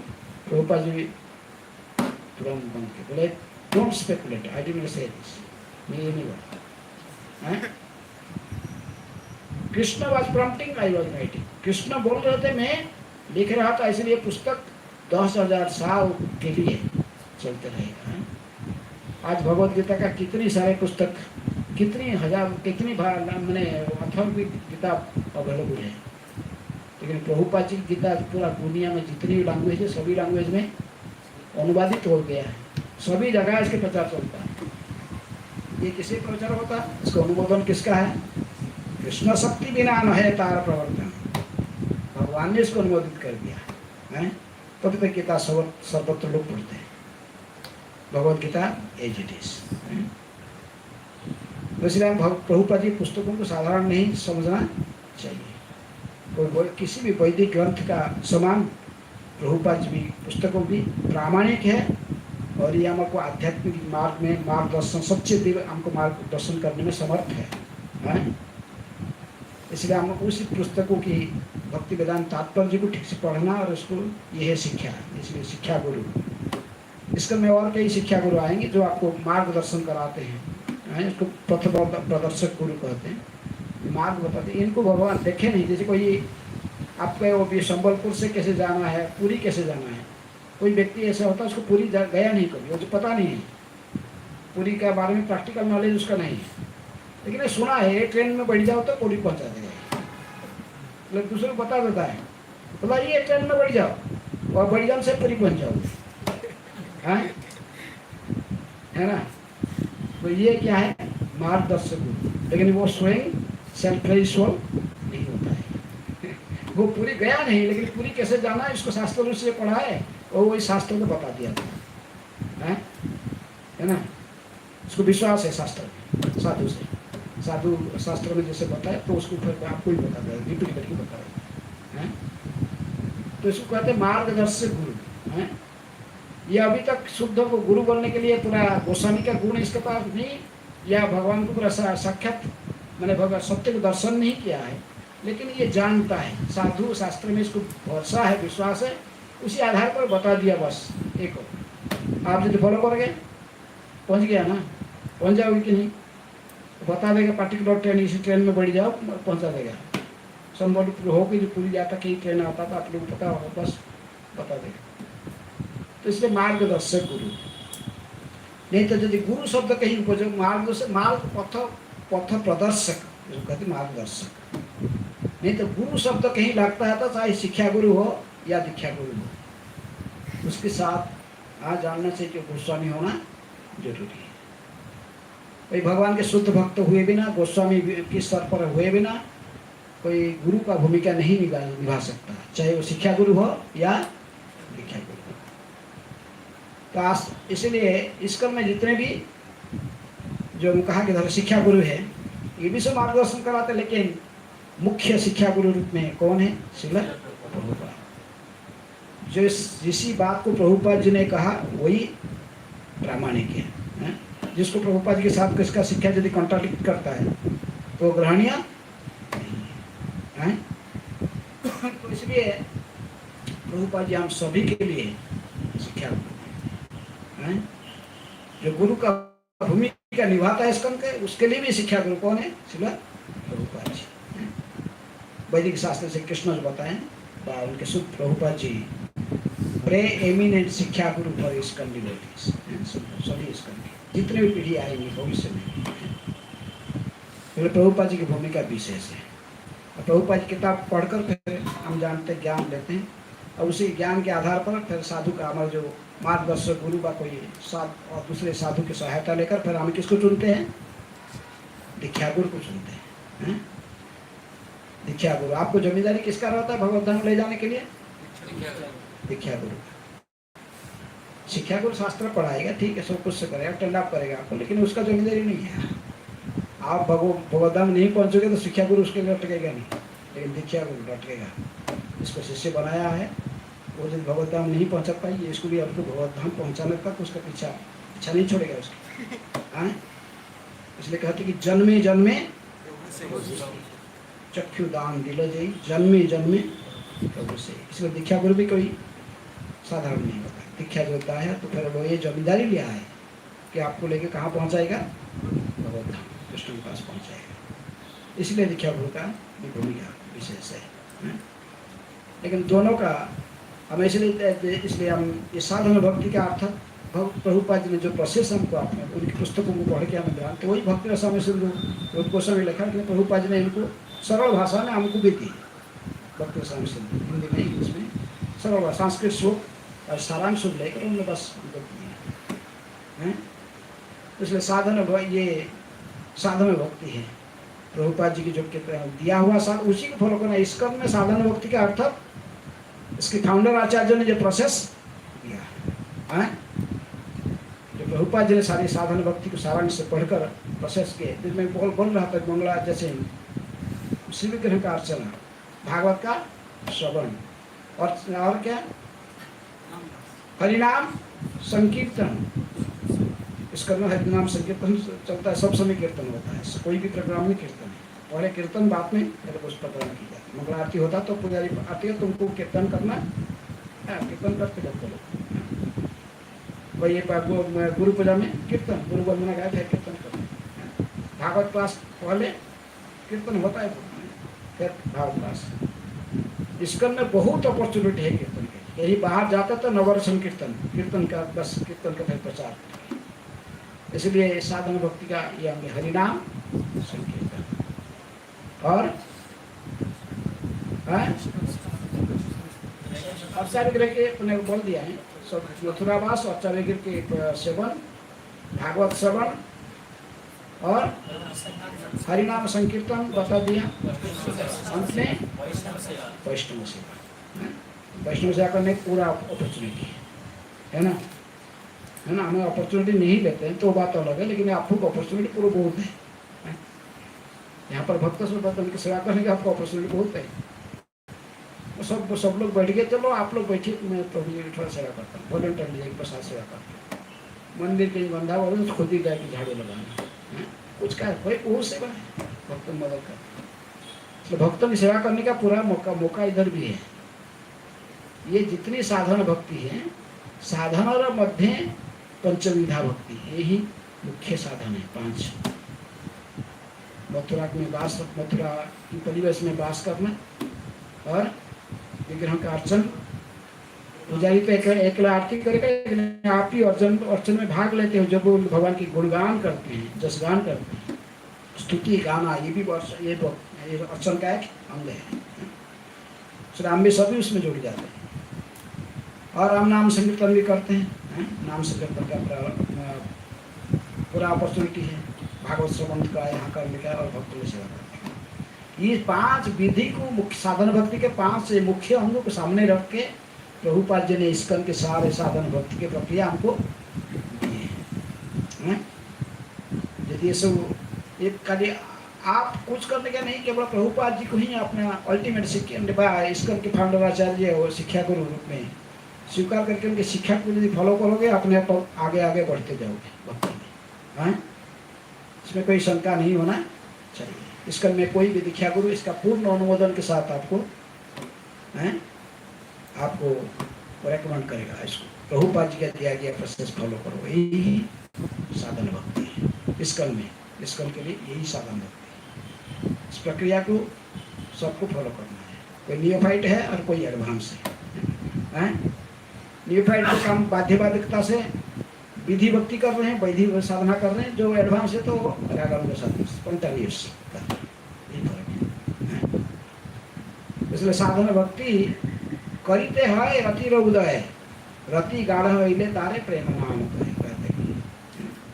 ये साधन भक्ति यदि ठीक से पालन करते रहोगे, गुरु निर्देशन में, शास्त्र निर्देशन में, फिर आपको रति आसक्ति होगा, भगवान के चरण में आसक्ति बढ़ेगा। ये आसक्ति आस्ते आस्ते जो संसार में लगा हुआ आसक्ति, वहाँ से हट के कहाँ लग जाएगा, कृष्ण में लगेगा। तो आपने घर बार सब संसार इसको प्रेम कर रहा था, आस्ते आस्ते वो प्रेम कहाँ तक आ जाएगा, फिर कृष्ण को प्रेम करने लगेगा। ये कृष्ण का जो प्रेम, कृष्ण की पत्नी आसक्त हो जाता व्यक्ति, सर्व आकर्षण सबसे, कृष्ण शब्द का अर्थ ही सर्व आकर्षण है। तो इसका आकर्षण संसार सब अन्य वस्तु से हटकर कृष्ण में संपूर्ण रूप में निवेश हो जाता है, तो उसको कहते हैं प्रेम। साधन भक्ति करते हैं रति हृदय, रति गाढ़ है तारे प्रेम नाम कहे, वो करे प्रेम, वो भी प्रेम कर रहा है। अभी घर में और कोई किसी का प्रेम नहीं है, प्रेम किसको कर रहा है, वो जगन्नाथ को। जो जगन्नाथ जी को प्रेम करना सीख जाता है, कृष्ण को प्रेम करना सीख जाता है, फिर उसका जीवन मान हो जाता है। उसका प्रशंसा केवल अपने घर वाला और देश वाला और कहीं जहाँ भी, सारा जगत उसकी प्रशंसा करता है ना। कृष्ण की जो भक्ति करते हैं, शुद्ध भक्त बन जाते, फिर प्रशंसा। हमारे जीवन का प्रकृत में स्थिति वही है, किसको प्रेम करना, कृष्ण को। मैं सुबह जैसे कहा क्लास में हम कहते थे, रूपा जी कहते थे, और असली जो कॉन्स्टिट्यूशन से हमारा स्वरूप है, GOD गॉड को प्रेम करना, तो वो नहीं करते तो उसको उल्टा करते हैं। DOG, गॉड कॉन्शियसनेस, नहीं तो डॉग कॉन्शियसनेस। आप किसी को प्रेम करोगे, आपका स्वभाव है, भगवान को प्रेम करो, नहीं तो कुत्ता को प्रेम करोगे। आप किसी ना प्रेम करोगे, किसी ना किसी की सेवा करोगे, ये आपका स्वभाव है। हैं? किसी को आपको सेवाएं कहीं करोगे, भगवान की सेवा न करके फिर कुत्ता को सेवा करोगे। भगवान को स्नान नहीं कराओगे, अभिषेक नहीं कराओगे, तो कुत्ता को स्नान कराओगे। हैं? भगवान के लिए प्रसाद रेडी करके भगवान को ऑफरिंग नहीं करोगे, तो कुत्ता के लिए जाओ मार्केट से खरीद लेके कुत्ता को कहीं ना कहीं कार्य करेगा। इसलिए साधारण भक्त आपको सिखाता है ये सब प्रक्रिया अन्य के लिए, दूसरे के लिए नहीं करना। किसके लिए करना? कृष्ण को प्रसन्न करने के लिए किया जाता है। तो इसलिए इसका निर्देशन किसके आधार पर होता है? गुरु शास्त्र के निर्देशन में किया जाता है। इसको कहते हैं गुरु शास्त्र के निर्देशन में बाध्यबाधकता से जो साधन प्रारंभ से की जाती है उसको वैदिक साधन कहते हैं। आस्ते आस्ते अभ्यास करते करते स्वतः प्रक्रिया हो जाता है आपको, तो फिर वो रागानुग स्तर में आ जाता है। ठीक है, तो जागरण स्तर में अंतर स्तर तो भगवान के चरण में प्रेम प्राप्त कर लेना, यही जीवन का लक्ष्य होता है। भगवान प्रेम किसको आसान से नहीं देते, क्योंकि जो प्रेमी भक्त बन जाता तो भगवान को अपने मुट्ठी में रख लेता है। प्रेमी भक्त को भगवान को डांटने के भी अधिकार हो जाता है। माँ जसोदा कान पकड़ के थप्पड़ लगा देती, किसका बल पर? शुद्ध भक्ति की बल पर। प्रेम, कितनी प्रेम करती थी कन्या को। हमारे भौतिक दृष्टि में देखते संसार में आपको कोई डांटेगा, डांटने का थप्पड़ लगाने का, तो वो आपका माता पिता के पास होता है अधिकार, क्योंकि वो आपको सबसे प्रेम, संसार में और कोई व्यक्ति इतनी तो आपको प्रेम मैंने संसारिक दृष्टि से प्रेम नहीं करता जितने आपके माता पिता। तो इसलिए माता पिता का अधिकार है आपको डांटना, थप्पड़ लगाना, है ना। गांव के लोग नहीं कर सकते कोई दूसरे की। तो इसी प्रकार जिसको हम प्रेम करें, भगवान को जो प्रेम कर लेता है, भगवान उसके आयत्त में आ जाते हैं। फिर वो जैसे चाहेगा ऐसा नचाएगा। गोपियाँ थोड़ा माखन का पेड़ ऐसे दिखाते थे, पेंडुआ बोलो कन्या नाचो नाचो, ये देंगे देखो। भगवान को माखन के लिए थोड़ी नाचते थे, उनकी प्रेम, कितनी प्रेम। भगवान को प्रेम करने के लिए गोपियाँ सब कुछ त्याग देती है, संसार कोई भी रिजर्वेशन नहीं। तो इस प्रकार ये प्रेम स्तर में आस्ते आस्ते साधन भक्ति करते करते वैदिक साधन फिर रागानुग स्तर, फिर भगवान के चरण में प्रेम उत्पन्न हो जाता है। वही जीवन का लक्ष्य होता है, भगवान के चरण में प्रेम प्राप्त करना। प्रेम जो प्राप्त कर लिया उसको भगवत धाम में कुछ है, तो जो भगवान उसको बोलते हैं भगवत धाम, जब भी चाहे उसको दे देते हैं। ऐसा कोई असंभव कार्य उसके लिए नहीं होता है। जब तक हमारे मन में भौतिक इच्छा रहता है तब तक हम प्रेम भक्ति नहीं कर सकते हैं, है ना। प्रेम भक्ति प्राप्त करेगा तो साधक पहुंच जाएगा भगवत धाम। लेकिन वो प्रेम भक्ति का बाधक मुख्य रूप में क्या है? भुक्ति मुक्ति आदि वांछा यदि मने है, साधन करिले रति उत्पन्न न है। भगवान के चरण में तब तक हम प्रेम प्राप्त अनुराग उत्पन्न नहीं होगा जब तक हमारा क्या ये दोनों चीज इच्छा होता है, भुक्ति मुक्ति आदि वांछा। हमारा मन में जब तक इंद्रियों को तृप्त करने की इच्छा रहता है तो भगवान के चरण में प्रेम प्राप्त। हमारे मन में कुछ भगवान को जब प्रार्थना करते हैं, साधना करते हैं, उसका फायदा चाहिए, कुछ लाभ चाहिए। कृष्ण भक्त निष्काम होता है, भगवान को प्रेम करता है, उनको कुछ मांगने के लिए नहीं, प्रेम करता है, उसको स्वभाव है भगवान प्रेम करता है। भगवान जो देते हैं उससे संतुष्ट रहता है, संतुष्ट सततम योगी। लेकिन ऐसे भक्ति जो करता है पूरा, लेकिन प्रारंभ से हमारे मन में भौतिक इच्छा के साथ सब शुद्ध भक्त नहीं होते। कुछ लोग 4 प्रकार के लोग भगवान के शरण में आते, भगवान कहते गीता में, क्या कौन कौन? आर्त, अर्थार्थी, जिज्ञासु। कोई विपदग्रस्त होकर भगवान को पुकारता है, कोई अर्थार्थी होकर, विपदग्रस्त होकर कौन भगवान को पुकारा? गजेंद्र, कोई ऐसे उदाहरण है, कई उदाहरण है। विपदग्रस्त होकर भगवान को पुकारता है, ऐसे उसको पुकारने का कोई जरूरत नहीं। जब कोई विशेष आ जाता स्थिति तो उसको पुकारता है, और दूसरों को नहीं पुकारता। किसको पुकारता है? कृष्ण को पुकारता है। तो इसलिए अर्थार्थी होकर ध्रुव महाराज को उदाहरण दिया था, जो उनको इच्छा था कि मेरे पिताजी का जो पोस्ट है, जो स्वयंभू मुनि का जो पोस्ट है, स्वयंभू मुनि के पुत्र है उत्तरपाद, उनका जो राज सिंहासन है उससे बढ़कर तो स्वयंभू मनु, उनके बढ़कर ब्रह्मा जी का है, मेरे ग्रेट ग्रैंडफादर, तो उनसे भी बड़ा पद मुझे चाहिए है? तो इसलिए तो ध्रुव महाराज ने तपस्या किया, भगवान के हैं तो मिल गया, मिला ना, अंत में मिला, ध्रुवलोक दिए।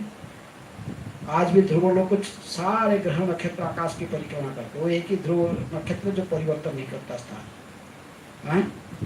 ध्रुवता कहाँ रहता, कहाँ देखता आकाश में है? कौन सा दिशा में ध्रुवता देखता है? एक आदमी जोर से बोलो। उत्तर दिशा में है? ये कभी दूसरे दिशा में नहीं आता, लेकिन दूसरे ग्रह नक्षत्र में परिवर्तन होता स्थान है, लेकिन ये सब समय एक स्थान रहता है, इसका ध्रुव। आर्तव अर्थार्थी जिज्ञासु, जिज्ञासु लोग जैसे कुछ जानने के लिए, भगवान को सीखने के लिए, निशानी के ऋषिया और है क्या, ऐसे जानने के लिए कुछ भगवान की भक्त त्याग से उनको पूरा उनको प्रार्थना करते हैं। और ज्ञानी वो जानता है संग में शरीर नहीं, मैं आत्मा हूँ, इसलिए उसकी भौतिक इच्छा नहीं होता है उसके मन में, लेकिन मोक्ष की इच्छा होती है। साधना साजुज्य मुक्ति, भगवान के साथ लीन हो जाना बस। तो इस प्रकार ज्ञानी जानता मैं शरीर नहीं हूँ, आत्मा हूँ, इसलिए साजुज्य मुक्ति भगवान के से। ये चारों लोग श्रद्धालु, ये भी भगवान कहते कि ये मेरी उपासना करते हैं, मेरे शरण में आते हैं, लेकिन फिर भी इनको भक्त भगवान ने नहीं कहा। क्या कहा? सुकृति नर्जुन चतुर्विध भजते नाम जना सुकृति, ये सुकृतिवान है, पुण्यात्मा है, क्योंकि इनके बारे में कुछ ना कुछ इच्छा है, लेकिन ये इच्छा पूर्ति के लिए दूसरे पास नहीं गए, किसके पास गए? कृष्ण के पास। इसलिए भगवान कहे कि सुकृतिवान है, लेकिन जो भक्त होता है तो फिर अन्याभिलाषिता, उसके मन में कोई किसी प्रकार की इच्छा नहीं होती, एकमात्र इच्छा केवल कृष्ण को प्रसन्न करना। कृष्ण की प्रसन्नता से ही मेरा प्रसन्नता है। तो इस प्रकार विशुद्ध भक्ति स्तर में आने के लिए साधक प्रारंभ से कुछ भौतिक इच्छा के साथ आ सकता है, लेकिन आस्ते आस्ते समस्त भौतिक इच्छा को छोड़कर जब निष्काम भाव से भगवान की केवल भगवान को प्रसन्न करने का भावना को लेकर जब भक्ति करना शुरू करता, फिर उसको विशुद्ध भक्ति कहते हैं। तो शुरू किया तो यहाँ से साधन में गुरु पादाश्रय से फिर पहुँच जाता, लास्ट में भगवान श्री कृष्ण के चरण में पहुँच जाता है। ब्रह्मांड में घूमते घूमते जीव तो पहले सदगुरु चुनता है, ब्रह्मांड भ्रमित कौन भाग्यवान जीव, गुरु कृष्ण प्रसादे पाए भक्त बीज। फिर माली हया से बीज करे आरोपण, श्रवण कीर्तन जड़े करे सेचन। वही भक्ति बीज जो गुरु से प्राप्त किया उसको रोपण करके फिर श्रवण कीर्तन जल उसमें डाला। गुरु कहा कि माला जपा करो दूरी, श्रवण कीर्तन जल डाला, फिर आस्ते आस्ते जो खाद्य मिला तो वो फिर आगे उठा। लेकिन भक्ति को सब समय कहा गया कि वृक्ष नहीं है, इसको क्या कहते हैं? भक्ति लता। लता किसको कहते हैं? जो बिना सहारा, दूसरे के किसके सहारा लेके आगे बढ़ता है, अपने आप लता नहीं बढ़ सकता है। बिना से नवर्तनते कविता बनिता लता, चाणक्य पंडित कहते कुछ आश्रय चाहिए। इसके आश्रय के साथ लता जो होता है कुछ दूसरे वृक्ष में ऐसे लपटे लपटे फिर ऊपर उठता है।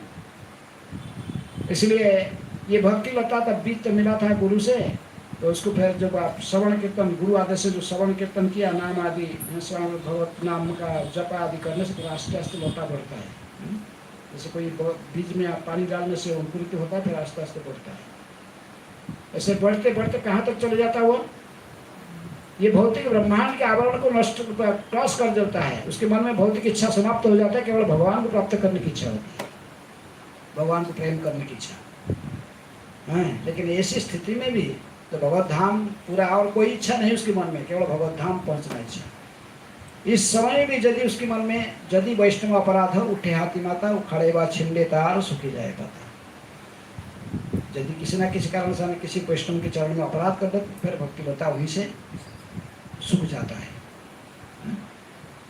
तो इसलिए इसके पर साधक को सतर्क रहना पड़ता है, क्योंकि भक्त के साथ रहते हैं, किसी के चरण में हम जैसे अपराध न करते हैं, किसके मन को दुखी न करें हैं। इससे ये केवल एक अनर्थ है, विशेष अनर्थ है भक्ति को नष्ट करने का है। इसके लिए सतर्कता रहना। इसलिए प्रभुपाद जी ने हमको कही कि प्रत्येक दिन वैष्णव को प्रणाम कर दो।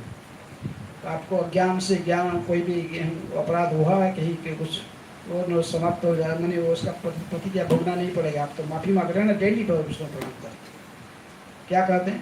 वांछा कल्पतरुश्च कृपा सिंधुभ्यश्च पतितानां पावनेभ्यो वैष्णवेभ्यो नमः। प्रभुपाद जी सारे प्रक्रिया बहुत अच्छा से प्रश्न मैंने चिंतन करके परफेक्ट प्रोसेस हमको दिया। हम खाली इसको फॉलो करते रहेंगे तो भक्ति में आगे बढ़ेंगे हैं। ठीक है, कोई किसका प्रश्न है? महाराज जी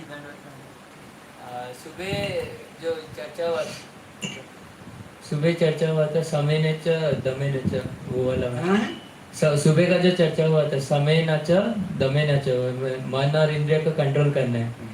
लेकिन वैदिक भक्ति में ये दोनों को कंट्रोल कैसे करें? वहाँ पे तो मतलब समय तो इसे गुरु आदेश को ही पालन करके हैं। इंद्रिय तो बहुत कुछ करेंगे, इनमें नहीं छोड़ना। किसको छोड़ना है? गुरु। बस ये रेगुलर थप्पड़ लगा के इंद्रिय में नहीं, तुम्हारा बात नहीं सुनूंगा, बहुत दिन सुना। अभी किसको सुनूंगा? गुरु को सुनूंगा। समय ना मन की बात नहीं सुनना, गुरु की सुनना। इंद्रिय की बात नहीं सुनना, गुरु की सुनना। भक्ति में आया तो केंद्र में रह गया कौन? गुरु। गुरु का बात को नहीं सुनूंगा, केवल दूसरे किसका नहीं सुनूंगा हैं। भक्ति का प्रक्रिया जो गुरुदेव ने मुझे कहे उसी को जीवन में उतारूंगा। इसी के माध्यम से समय दम में सब संयमित हो जाते हैं। इंद्रिया मन सब संयमित। यदि आप केवल एक ही इसको लक्ष्य बनाओगे, मेरा कुछ भी नहीं, यही मेरा जीवन का लक्ष्य है, मेरे गुरु आदेश को जीवन में उतारना बस है। ठीक है, धन्यवाद। और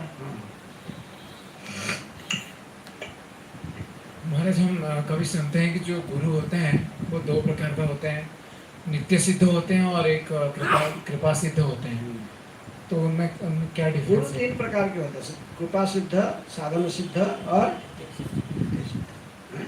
नित्य सिद्ध। जैसे जो भगवत धाम से आए हैं, इस भौतिक जगत में इनको कुछ लेना देना नहीं। साधन करें न करें, उनके सदा कृष्ण स्मरण में रहते हैं। प्रभुपाद जी कहे कि मेरे जीवन में ऐसा कोई मुहूर्त नहीं बीता, ऐसा समय नहीं है जिस समय कृष्ण को स्मरण नहीं रखा। ऐसे हम लोग का स्थिति उस स्तर पर नहीं है। तो कृष्ण के धाम से आए, कृष्ण का कुछ कार्य के लिए भगवान इनको भेजते हैं, तो कार्य समापन करके चले जाते हैं। तो उनको इसका भौतिक संसार में कुछ लेना देना नहीं होता है। ये वहीं से डायरेक्ट आते हैं कृष्ण इच्छा से। यह है नित्य सिद्ध।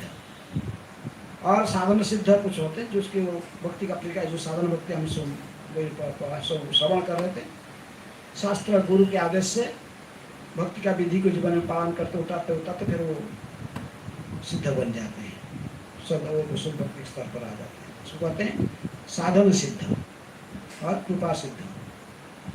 कुछ ऐसे होते हैं जिनको किसी महान वैष्णव की कृपा आशीर्वाद हो जाता तो वो बहुत जल्दी परमहंस शुद्ध भक्त बन जाए। नारद मुनि जैसे परमहंस वैष्णव की सेवा करते रहते थे माँ के साथ। परमहंस वैष्णव की बहुत कृपा हो गई इनके देखे तो अरे इतने छोटा बच्चा साधु की इतना अच्छा सेवा करते हैं। कोई महान संत आशीर्वाद कर देता है कि आपकी मन कृष्ण के चरण में डल जाए, आपकी मन डल जाएगी। भगवान अपने भक्त के वचन को कभी टालते। भगवान यदि कोई शुद्ध भक्त इसी का आशीर्वाद दे देता तो आपको फिर आसान से मिल जाता है। भगवान की कृपा भी मिलता है भगवान भक्तों की सेवा करने से। सेवा करके नारद मुनि माँ के साथ सेवा किए तो भगवान की कृपा मिलाने तो बहुत साधु लोग कृपा किए ना। ऐसा ही किसी महान संत की सेवा करके उनकी कृपा ले लेने से उससे भी शुद्ध भक्ति प्राप्त हो जाती है। चैतन्य महाप्रभु कहते कि तीनों उपाय से वैष्णव की कृपा प्राप्त हो जाती है। भक्त पद धूलि, भक्त पद जल, भक्त भूत अवशेष, तीन महाबल। बार बार सर्वशास्त्र पुकारिया है, यही तीन हिते कृष्णे प्रेम भक्ति। ये कृपा सिद्ध, कृपा संत की कृपा। वैष्णव की सेवा किया, वैष्णव प्रसन्न होकर उनके चरण का स्पर्श क्या, चरण धूल सिर में लगाया, वैष्णव कुछ नहीं। ऐसे साधारण वैष्णव किसको चरण धूल स्पर्श करने नहीं देते हैं। क्योंकि किसी वैष्णव के चरण स्पर्श करते तो हम सारे कर्म इसको दे देते हैं। तो खामा-खामी कौन क्या आपका कर्म क्यों लेगा? जो गुरु होता है शिष्य का कर्म लेने का, उसका उसी के लिए गुरु बनाया है, उनको गुरु बनाया है, गुरु शिष्य का कर्म को लेता है। तो इसलिए शिष्य का अधिकार है अपने गुरु का चरण स्पर्श करना। लेकिन हर साधारणतः साधु हर व्यक्ति का कर्म लेने के लिए कोई तैयार नहीं करता है, तो इसलिए सबको चरण स्पर्श करने नहीं दिया जाता है। लेकिन यदि कोई साधु का अच्छा सेवा किया, प्रसन्न किया, फिर हम चरण स्पर्श कर साधु को भी मना नहीं करता। तो इसलिए इस प्रकार उनके चरण धूलि प्राप्त, चरण का स्पर्श करके हमें सारे हमारे पूर्वजन्म के जितने सारे कर्म है, सारे कर्म क्रिया संज्ञा मुक्त हो जाते हैं, सारे साधु कर्म कर देता है। तो इसलिए चरण का धूल साधु की, और भक्त पद धूलि भक्त पद जल, भक्त की चरण को धोकर, जब कई आता साधु उनको चरण को धोकर चरणाम उनके चरणामृत को लेके पी लेते हैं, सबके ऊपर छिड़कते हैं। ये भी साधु, हर साधु नहीं चाहता है, ये नहीं देता है कि मेरा चरण धो, मना कर नहीं, चरण नहीं धोने। क्योंकि चरण धो के फिर वो पानी के जो पीते थे हमारा ये चरणामृत अंदर में जाता था, अंतःकरण पूरा शुद्ध हो जाते हैं। काम क्रोध लोभ मोह मद माश्चर्य ये जो अनर्थ बैठी वो बैठ नहीं पाते थे, भाग जाते हैं। उनके झूठन खाने से साधु के पास में जैसे डॉक्टर को होता है, वो जो कोरोना के टाइम में जिस कोरोना पकड़ा उसका झूठन नहीं खाना, जिसको चिकन पॉक्स है तो उसका झूठन नहीं खाना है।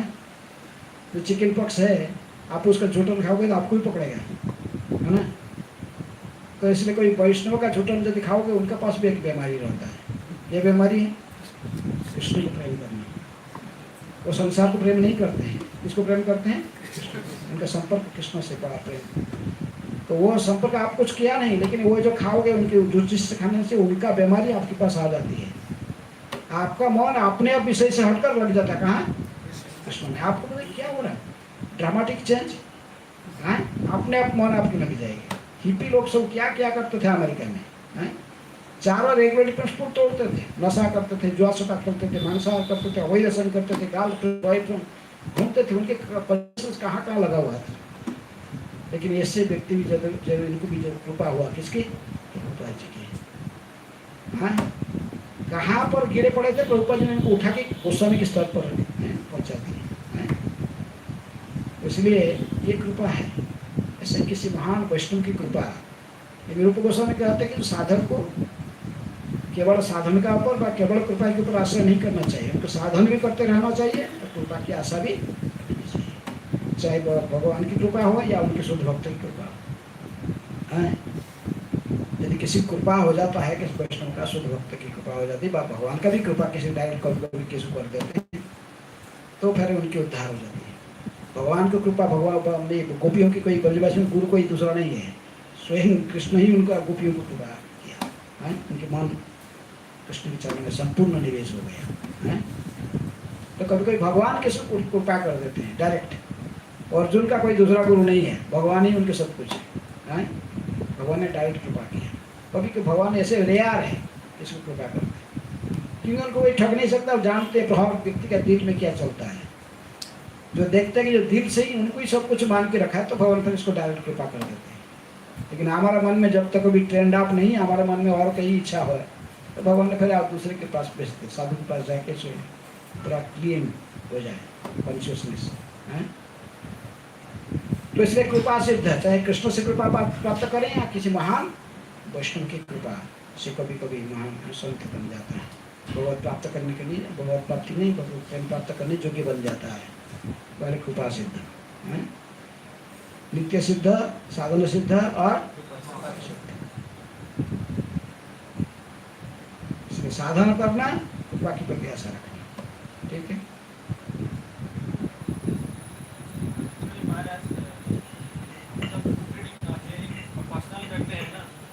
बुक रीडिंग हियरिंग पर्सनल जब करते हैं तो कभी कभी जो सीनियर डिवोटी के कैसे सुनते हैं, क्वेश्चन पूछते हैं कि कैसे कंसिस्टेंट रखेंगे, वो सुनते के बाद कुछ दिन तक वो चलता रहता है, बट बाद में फिर से वो डाउन हो जाता है। तो इसलिए आपका मैंने कॉन्शियसनेस भी पूरा क्लियर नहीं, हमने कंसंट्रेशन नहीं हुआ ना कि मैं इसको जीवन का लक्ष्य बनाऊंगा, ये अपने सोचे नहीं आता। इसीलिए डेली प्रभुपाद जी कहते थे कि मेरे भक्त इसका भी भक्तों की एक कुछ चीज़ नहीं है, वो मेरे किताबों को पढ़ते नहीं हैं, बांटते तो खुद लेकिन पढ़ते नहीं है। पढ़ना भी जरूरी है। प्रत्येक दिन यदि किताब को पढ़ते रहोगे तो कंसंट्रेशन रहेगा। नहीं पढ़ोगे तो फिर क्या भूल जाओगे। जैसा ही सुलमाला जप करना जरूरी है, उसी प्रकार प्रभुपाद जी किताबों को डेली पढ़ना भी है जरूरी है। नियमित प्रभुपाद चाहते थे उनकी किताबों को पढ़ें। 2 घंटा सुलमाला करते जैसे इसका 2 घंटा पढ़ना चाहिए। 2 घंटे तो कम से कम 1 घंटा भी पढ़ता है, कोई पढ़ता नहीं है। तो कैसे लोग जानते थे कि इसका भी भक्त का ये मेरा कृषि और मेरा किताब को पढ़ते नहीं। तो नित्य किताब पढ़ोगे फिर मैंने ये दर्द नहीं जाएगा। हर दिन पढ़ते रहोगे, डेली पढ़ते रहोगे तो आपको डेली वही इंस्ट्रक्शन मिलता रहेगा प्रत्येक पेज में प्रभुपाद जी पुस्तक में। डेली पढ़ते रहोगे तो फिक्स रहोगे। ठीक है। जो अटेंटिव हियरिंग एंड रीडिंग मतलब क्या है? अटेंटिव रीडिंग एंड हियरिंग सुनना है, उसमें मन नहीं इधर उधर नहीं भटकाना। एक एकाग्र चित्त से सुनना है कि कोई भी कार्य कर रहे एक फुल कंसंट्रेशन में। मन इसलिए मन बहुत चंचल है, तो इसलिए मन को जो संतुलित स्तर में उसको सुनना है। इससे जीवन का लक्ष्य बना लेता है तो फिर कोई व्यक्ति कर लेता है। लेकिन हमारा मन इधर उधर घूमने के लिए हम ही छोड़ देते हैं, ढीला छोड़ते हैं। लगाम का काम करता ना मन, लगाम थोड़ा ढीला छोड़ेगा तो इधर इधर हो जाएगी। टाइट करके पकड़ना पड़ता है।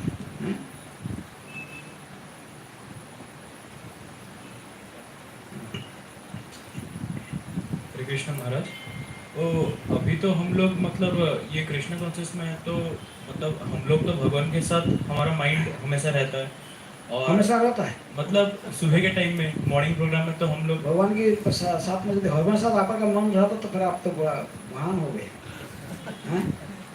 मतलब महाराज जो सुबह के टाइम में थोड़ा सा रहता है, तो रात में भी जब हम सोते हैं तो डरावने सपने क्यों आते हैं?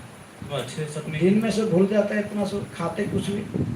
मैं सुबह बता रहा था ना, कोई नया रेस्टोरेंट खुला जाए बैठ के खा लिया। रात में अफसर आ जाएंगे। तो जो कुकिंग करने वाला वो क्या करता था, अपना गाल ठड़ के सुंदर करता था, फिल्म गीत गाता था, वो सारे कॉन्शियसनेस आपके अंदर गया।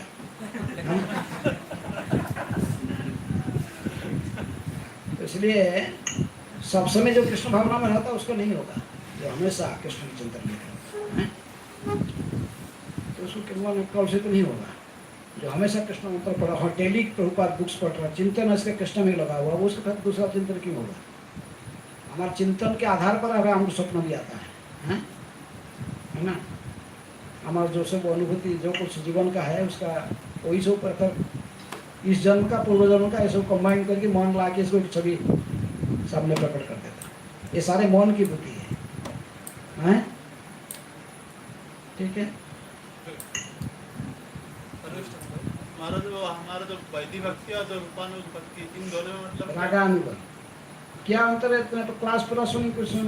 रूपानुग भक्ति एक होता है, तो रूपानुग तो वो रूपानुग पर रूप गोस्वामी के जो फलवार है रूपानुग कहते हैं। 6 गोस्वामी है, उनमें से रूप गोस्वामी उनका बुक का हमारा जो संप्रदाय है उनको कहते रूपानुग, क्योंकि हम साधारणतः रूप गोस्वामी के जो शिक्षा इसी को फॉलो करते हैं। उनकी जो किताब भक्ति रसामृत सिंधु उन्होंने लिख के दिया, उपरसामृत उन्होंने लिख के दिया, हम उसके आधार पर भक्ति करते हैं, इसलिए हमको कहते हैं रूप गोस्वामी को फॉलो करते हैं। हम डिटेल सनातन गोस्वामी को फॉलो नहीं कर सकते, सनातन को बहुत स्ट्रिक्ट है दिव्य भक्ति हरिभक्ति विलास का।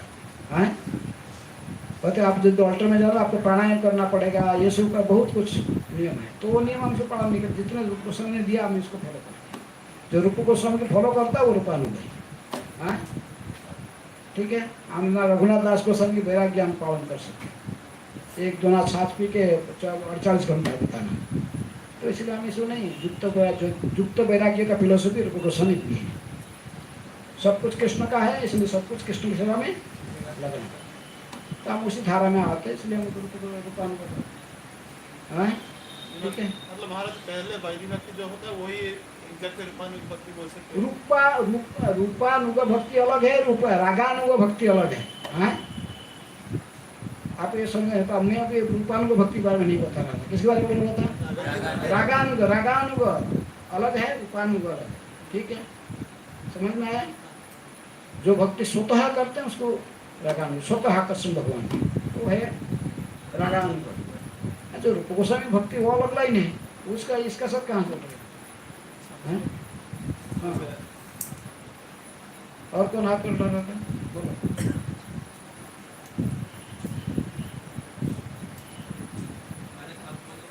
क्या हरे कृष्ण महाराज, आप बोले कि गुरु को पाने के लिए कृष्णा गाइड करेंगे, तो पता कैसे चलेगा? मतलब ये कहने बोले, हे कृष्णा आमी तव दास, तुम्हारे भूलिया हमारा हरिल सर्वनाश। भगवान के सामने जाकर रो लेता है सीरियसली। भगवान मैं तो आपका ही नित्य दास हूँ, जी मेरे स्वरूप है कृष्ण नित्य दास। रो रो कर जब भगवान धोखा तो मैं कहाँ फंस गया आके संसार में, ऐसे कहता है। जब उसकी तीव्र इच्छा होती भगवान के पास रो लेता तो फिर भगवान इसको लाकर देखते। अभी तो डायरेक्ट मेरे पास आने के लिए सारे योग्य तो नहीं इसके पास है, इसको फिर योग्य बनाने के लिए उनके प्रतिनिधि के चरण में इसको डालते हैं। इसलिए भगवान श्री कृष्ण की सबसे बड़ा दया होता है, सबसे बड़ा कृपा होता है उनकी किसी वैष्णव किसी जीवात्मा प्रति बद्धजीव के प्रति कि इसको लेकर उनके सच्चे प्रतिनिधि के चरण में डालना। कृष्ण लेके इसको सच्चे सब प्रतिनिधि के चरण में डाल देते हैं, तो फिर वो सदगुरु प्राप्त करता है। वही तो असली गुरु तो कृष्ण ही है। तुम्हें माता च पिता तुम्हें बंधुस्थ सखा तुम्हें विद्या द्रविणम तुम्हें मम सर्वदेव देव, सब कुछ है। लेकिन हम भूल गए तो हमारे पास योग्यता अभी डायरेक्ट कृष्ण को प्राप्त करनी नहीं, लेकिन आपको फिर योग्य बनाने के लिए उनके प्रतिनिधि हमको टर्न अप कर लेता है, टर्न अप योग्य बनाता है, वो है गुरु। हाँ ठीक है, तो इसलिए रोना भी पड़ेगा। हमारे गौर गोविंद स्वामी महाराज गोविंद सर कभी कोई रोए बिना कृष्ण को प्राप्त करना आसान नहीं है। आँख से हमारा अश्रु अभी तक संसार के लिए गिर रहा है, लेकिन जब कृष्ण के लिए गिरेगा वही अश्रु आपको कृष्ण के पास पहुँचाएगा। हाँ रोए कभी कभी अपने पास में रोना आता नहीं, हंसना आता है। हाँ ये चिंतन नहीं करता कितने दिन से बिछड़ गए। हमारे जो असली माता पिता उनसे कितना दिन से हम बिछड़े हुए हैं, कितने जुग जुग से कहाँ भटक रहे हैं। अभी हमारा जो थोड़ा शरीर के संपर्क किसके है, वो यदि हॉस्पिटल में आ गया, कोई कमा में आ गया तो तुरंत ही हमारा आँख से आ जाए। हाँ लेकिन भगवान के विच्छेद में कभी आँख से आंसू आ रहा है नहीं। इसी को गुरु सिखाता है कृष्ण के लिए कैसा रोना है। नयनाद बलदस्रुधारया बदनम गदगदरुद्धया गिरा पुलकई निचितम बपुः कदा तब नाम ग्रहणे भविष्य। ये स्थिति कौन जाता है? जब भगवान के लिए रो लेता है तो भगवान के पास में आप एक पैर जाने से 10 पैर भगवान आ जाते हैं आपके पास। है रोना से क्या सीख रहे हो? ऐसा नहीं है तो सीखो। अरे सब हंस रहे का रोना सीखो, हंसना सीखने के लिए नहीं कहा जा रहा है। सीरियस बनो, भगवान के लिए रोना सीखो। विच्छेद को अनुभव करो कि हम कितना दिन से भगवान से बिछड़े गए। हमें उनकी नित्य दास है और उनसे बिछड़ गए। हम जितने सारे कष्ट किसलिए भुगते हैं? ये माया हमको इतना कष्ट देता कि हम कृष्ण से बिछड़ गए हैं। फिर कृष्ण से जोड़ो आप, इसी को कहते जोगा। जोगा का अर्थ हमको जोड़ना, किसके साथ जोड़ना है? भगवान के साथ जोड़ना है, और उसी का प्रक्रिया है भक्ति योग। ये भक्ति योग, भक्ति के माध्यम से हमको जोड़ना है ना। रोना नहीं है तो प्रैक्टिस करो, सीखो। देखा ना सब गाँव में जो लड़की के शादी होता है, लड़की के शादी हो जाता है घर से, उसको तो रोना आता नहीं है, तो इसको 3-4 महीने के गाँव में जो होगा, आजकल सिटी में कोई होता नहीं है तो आराम से। लेकिन जो गाँव से कोई क्या कहेंगे, तू इतना दिन तेरे माँ बाप मुझे बढ़ाया, पर भाभी है, ये सब बहन भाई बहन बढ़ाया, तू चले गया, ऐसे घर चले जाएगा तो लोग क्या बोलेंगे? देखो इसको अपना मिल गया तो हस्बैंड भाग गया, किसी को भी देखा नहीं। इसलिए इसको ट्रेंड अप करते 3-4 महीना से। पिताजी को पकड़ के ऐसे रोना, माता जी को पकड़ के ऐसे रोना, भाभी को ऐसा पकड़ के रोना, भाई को ऐसा पकड़ के रोना, सिखा दो ना। ट्रेंड अप करते उसको। फिर जाने के टाइम फिर वो रो के थोड़ा सा जाता है। तो भगवान को भी रोना के लिए सीखो, प्रैक्टिस करो, हो जाएगा। प्रैक्टिस करते करते, अभ्यास करते करते हो जाएगा। भगवान कहते हैं कि अभ्यास जोगे न तो मामी तुम धनंजय, भक्ति योग में भगवान कहते हैं मये बमनाधस्व मई बुद्धि में निवेश है, तुम्हारे मन बुद्धि को मेरी चरण में लगाओ। यदि ऐसा नहीं लगता है अभ्यास जोगे न तो मामी तुम धनंजय, ये अभ्यास जो है यही साधन होता है। ठीक है, प्रैक्टिस करोगे तो ना, सबके सामने नहीं, एकले अभी सोचो, गंभीरता से सोचना फिर रोना। चुप के बैठ के मुख में कपड़ा देख के रोना थोड़ा, सामने नहीं। प्रैक्टिस ऐसे करोगे तो आस्ते आस्ते असलियत एक दिन आएगा। दीवार के चढ़ने वाला, दीवार को पकड़ी चलने वाला एक दिन सत्ता चलना सीख जाता है। ऐसे रोने का प्रैक्टिस करने वाला एक दिन सच्चे रोना पड़ता है, रो देता है भगवान के। सच्चे रो लेगा सच्चे दिल में, उस दिन कृष्ण आपके सामने पकड़ जाते हैं। ठीक है,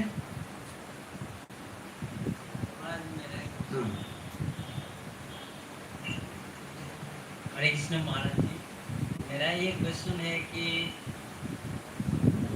शुद्ध भक्ति करने से क्या साक्षात भगवान का दर्शन हो सकता है? ये आप थोड़ा कृपया करके बताइए। विश्वास है पाई वे कृष्ण करके, उसको विश्वास है उसको पाएगा। विश्वास है प्राप्त करेगा। मैं प्राप्त करूंगा, ये पहले तो आपको विश्वास रखना पड़ेगा। इस पे दृढ़ विश्वास है तो विश्वास है पाई वे कृष्ण। आपको कैसे मालूम होंगे महाराज जी? ये मैं विश्वास से बोल रहा हूँ, मुझे ये विश्वास। आपको विश्वास है ना तो आप पूछते क्यों प्रश्न? जो पूछता है प्रश्न उसको विश्वास है नहीं, तभी तो प्रश्न पूछ रहा है। उसको विश्वास होगा वो नहीं पूछेगा। आपका विश्वास क्यों प्रश्न पूछेगा? आपको मालूम हो गया महाराज, आपको मेरा विश्वास है बहुत शुद्ध भक्ति करने से। विश्वास है नहीं, विश्वास क्यों कहते हैं? श्रद्धा शब्द विश्वास कहे शुद्ध निश्चय कृष्ण भक्ति कैले सर्व कर्म है, जिसको ये विश्वास है। केवल कृष्ण की भक्ति करने से मेरे सारे कर्तव्य समाज में सब कुछ मेरे मैंने सब एक साथ मिल जाता है।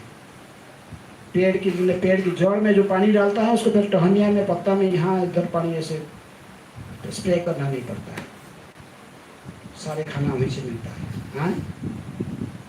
सुस्त सबल देखना चाहते शरीर को, पेट खाना कहाँ पहुँचाना पड़ता है? पेट में। इस प्रकार जब कृष्ण को प्रसन्न कर लेता है, जस्मिन तुष्टे जगत तुष्ट, जिसके पास में पूर्ण विश्वास है फिर वो प्रश्न नहीं पूछता है। प्रश्न पूछता है माने उसका डाउट है। ठीक है, तो कृष्ण को प्रेम करता है और नहीं कहता मैं आपको प्रेम करता हूँ। वो कहता मैं सोमा अधमा, जो प्रकृति में लिबरेटेड सोल है, नरोत्तम दास ठाकुर, भक्ति विनोद ठाकुर, क्या कहते हैं? श्री कृष्ण चैतन्य प्रभु दया कर मोरे, तुमो बिना के दयालु जगत पति तपावन हेतु तब अवतार मौसम पति तो प्रभु पाई गया। हम जानते हैं नरोत्तम दास ठाकुर कौन सा लेवल के भक्त है। जो चंपक मंजरी में राधा रानी जी को साक्षात दर्शन दे चुके थे, लेकिन वो बोलते कि मौसम पति तो प्रभु ना पाई गया। हम बोलते हमारे पास भक्ति है, जो बुद्धू है वो कहता है मेरे पास भक्ति ऑलरेडी है, जो कहता है ये उसके पास है नहीं।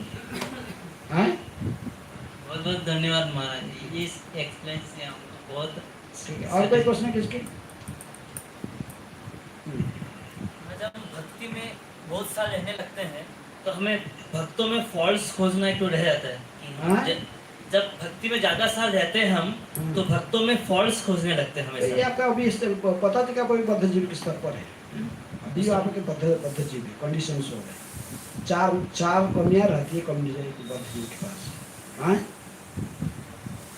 क्या कहता? चार कमियां: गलती करना, जो भी करते कमिट मिस्टेक, चीटिंग प्रोपेंसिटी, दूसरे को धोखा देने की प्रवृत्ति, अपूर्ण इंद्रियां, हमारे इंद्रियां पूर्ण नहीं है, माया के द्वारा मोहित होना, ये चार कमियां हमारे पास होता है। ये कमियां जब हमारे से चली जाता तो फिर हम फिर किसी की गलती नहीं देखेंगे। ठीक ना? इसीलिए मैं कहते कि भाई जिसको कहाँ सुबह बताया था, जिसको देखते तो कहा अच्छा कौन देखने के लिए को अभ्यास करो। ये कई जुलूस साहब इसे कर करके आए हैं, दूसरे को मिस्टेक देते, लेकिन इसको छोड़ो अभी। गुरु की बात सुनो, शास्त्र बात सुनो, बस मन की बात मत सुनो। सारे समाधान वहीं से होते हैं। ठीक है? और किसी के हाथ कोई प्रश्न?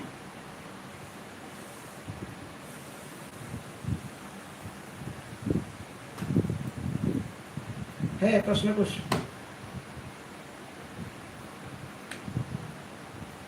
हो गया? ओके, यहीं पर समाप्त करते कक्षा को। आप सबको धन्यवाद है। साधारण ध्यान से पूर्वक श्रवण किया। हरे कृष्णा कृष्णा कृष्णा कृष्णा हरे हरे राम राम राम हरे हरे। हरे हरे।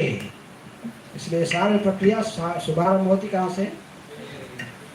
साधन भक्ति का प्रक्रिया कहाँ से शुरू होती है? आदो गुरु पदाश्रय। गुरु के चरण कमल को आश्रय करने से शिक्षा गुरु, फिर दीक्षा गुरु। कोई इसका में दूसरा गुरु है नहीं, तो शिक्षा गुरु बैठे हैं। कौन? शिवा प्रभुपाद जी। उनकी पुस्तक ही हमारे लिए लॉ बुक है। वो सारी शिक्षा उसमें भी दी गई। लेकिन इनमें से क्या डाउट है, इसको क्लियर करने के लिए फिर दूसरे हम इसको फिर शिक्षा लेते हैं। फिर वो शिक्षा का, शास्त्र शिक्षा के आधार पर फिर हमें किसी को एक दीक्षा गुरु बनाते हैं, जो मंत्र दीक्षा देते हैं और हमको भगवत धाम बना पहुँचने के लिए योग्य बनाते हैं। ठीक है? हरे कृष्ण।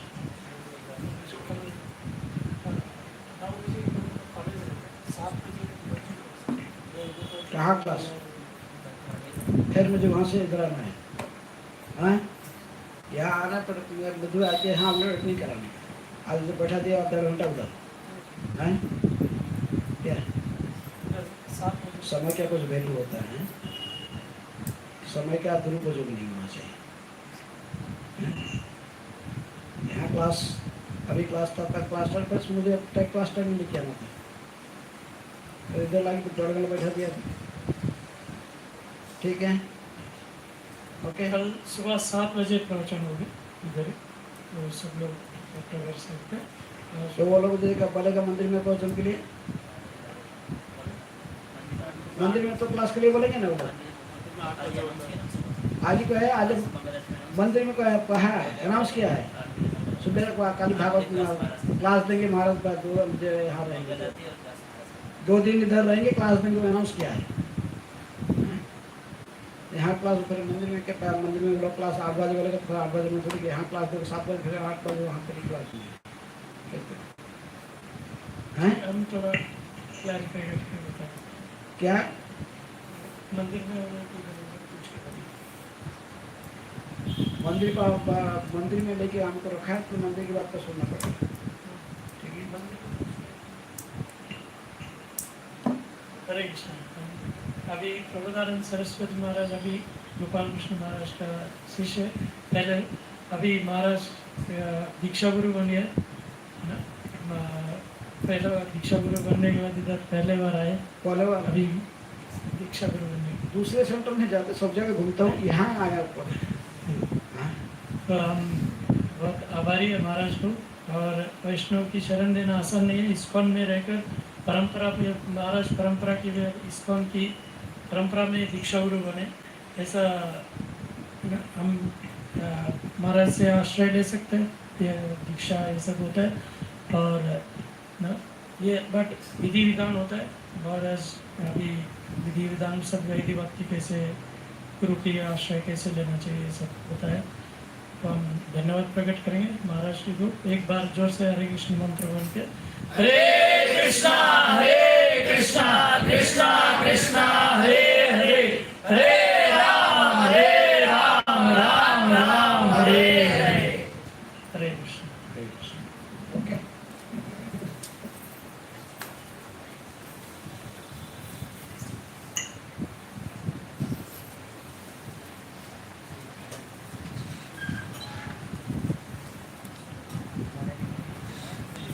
तो एंड कर दी।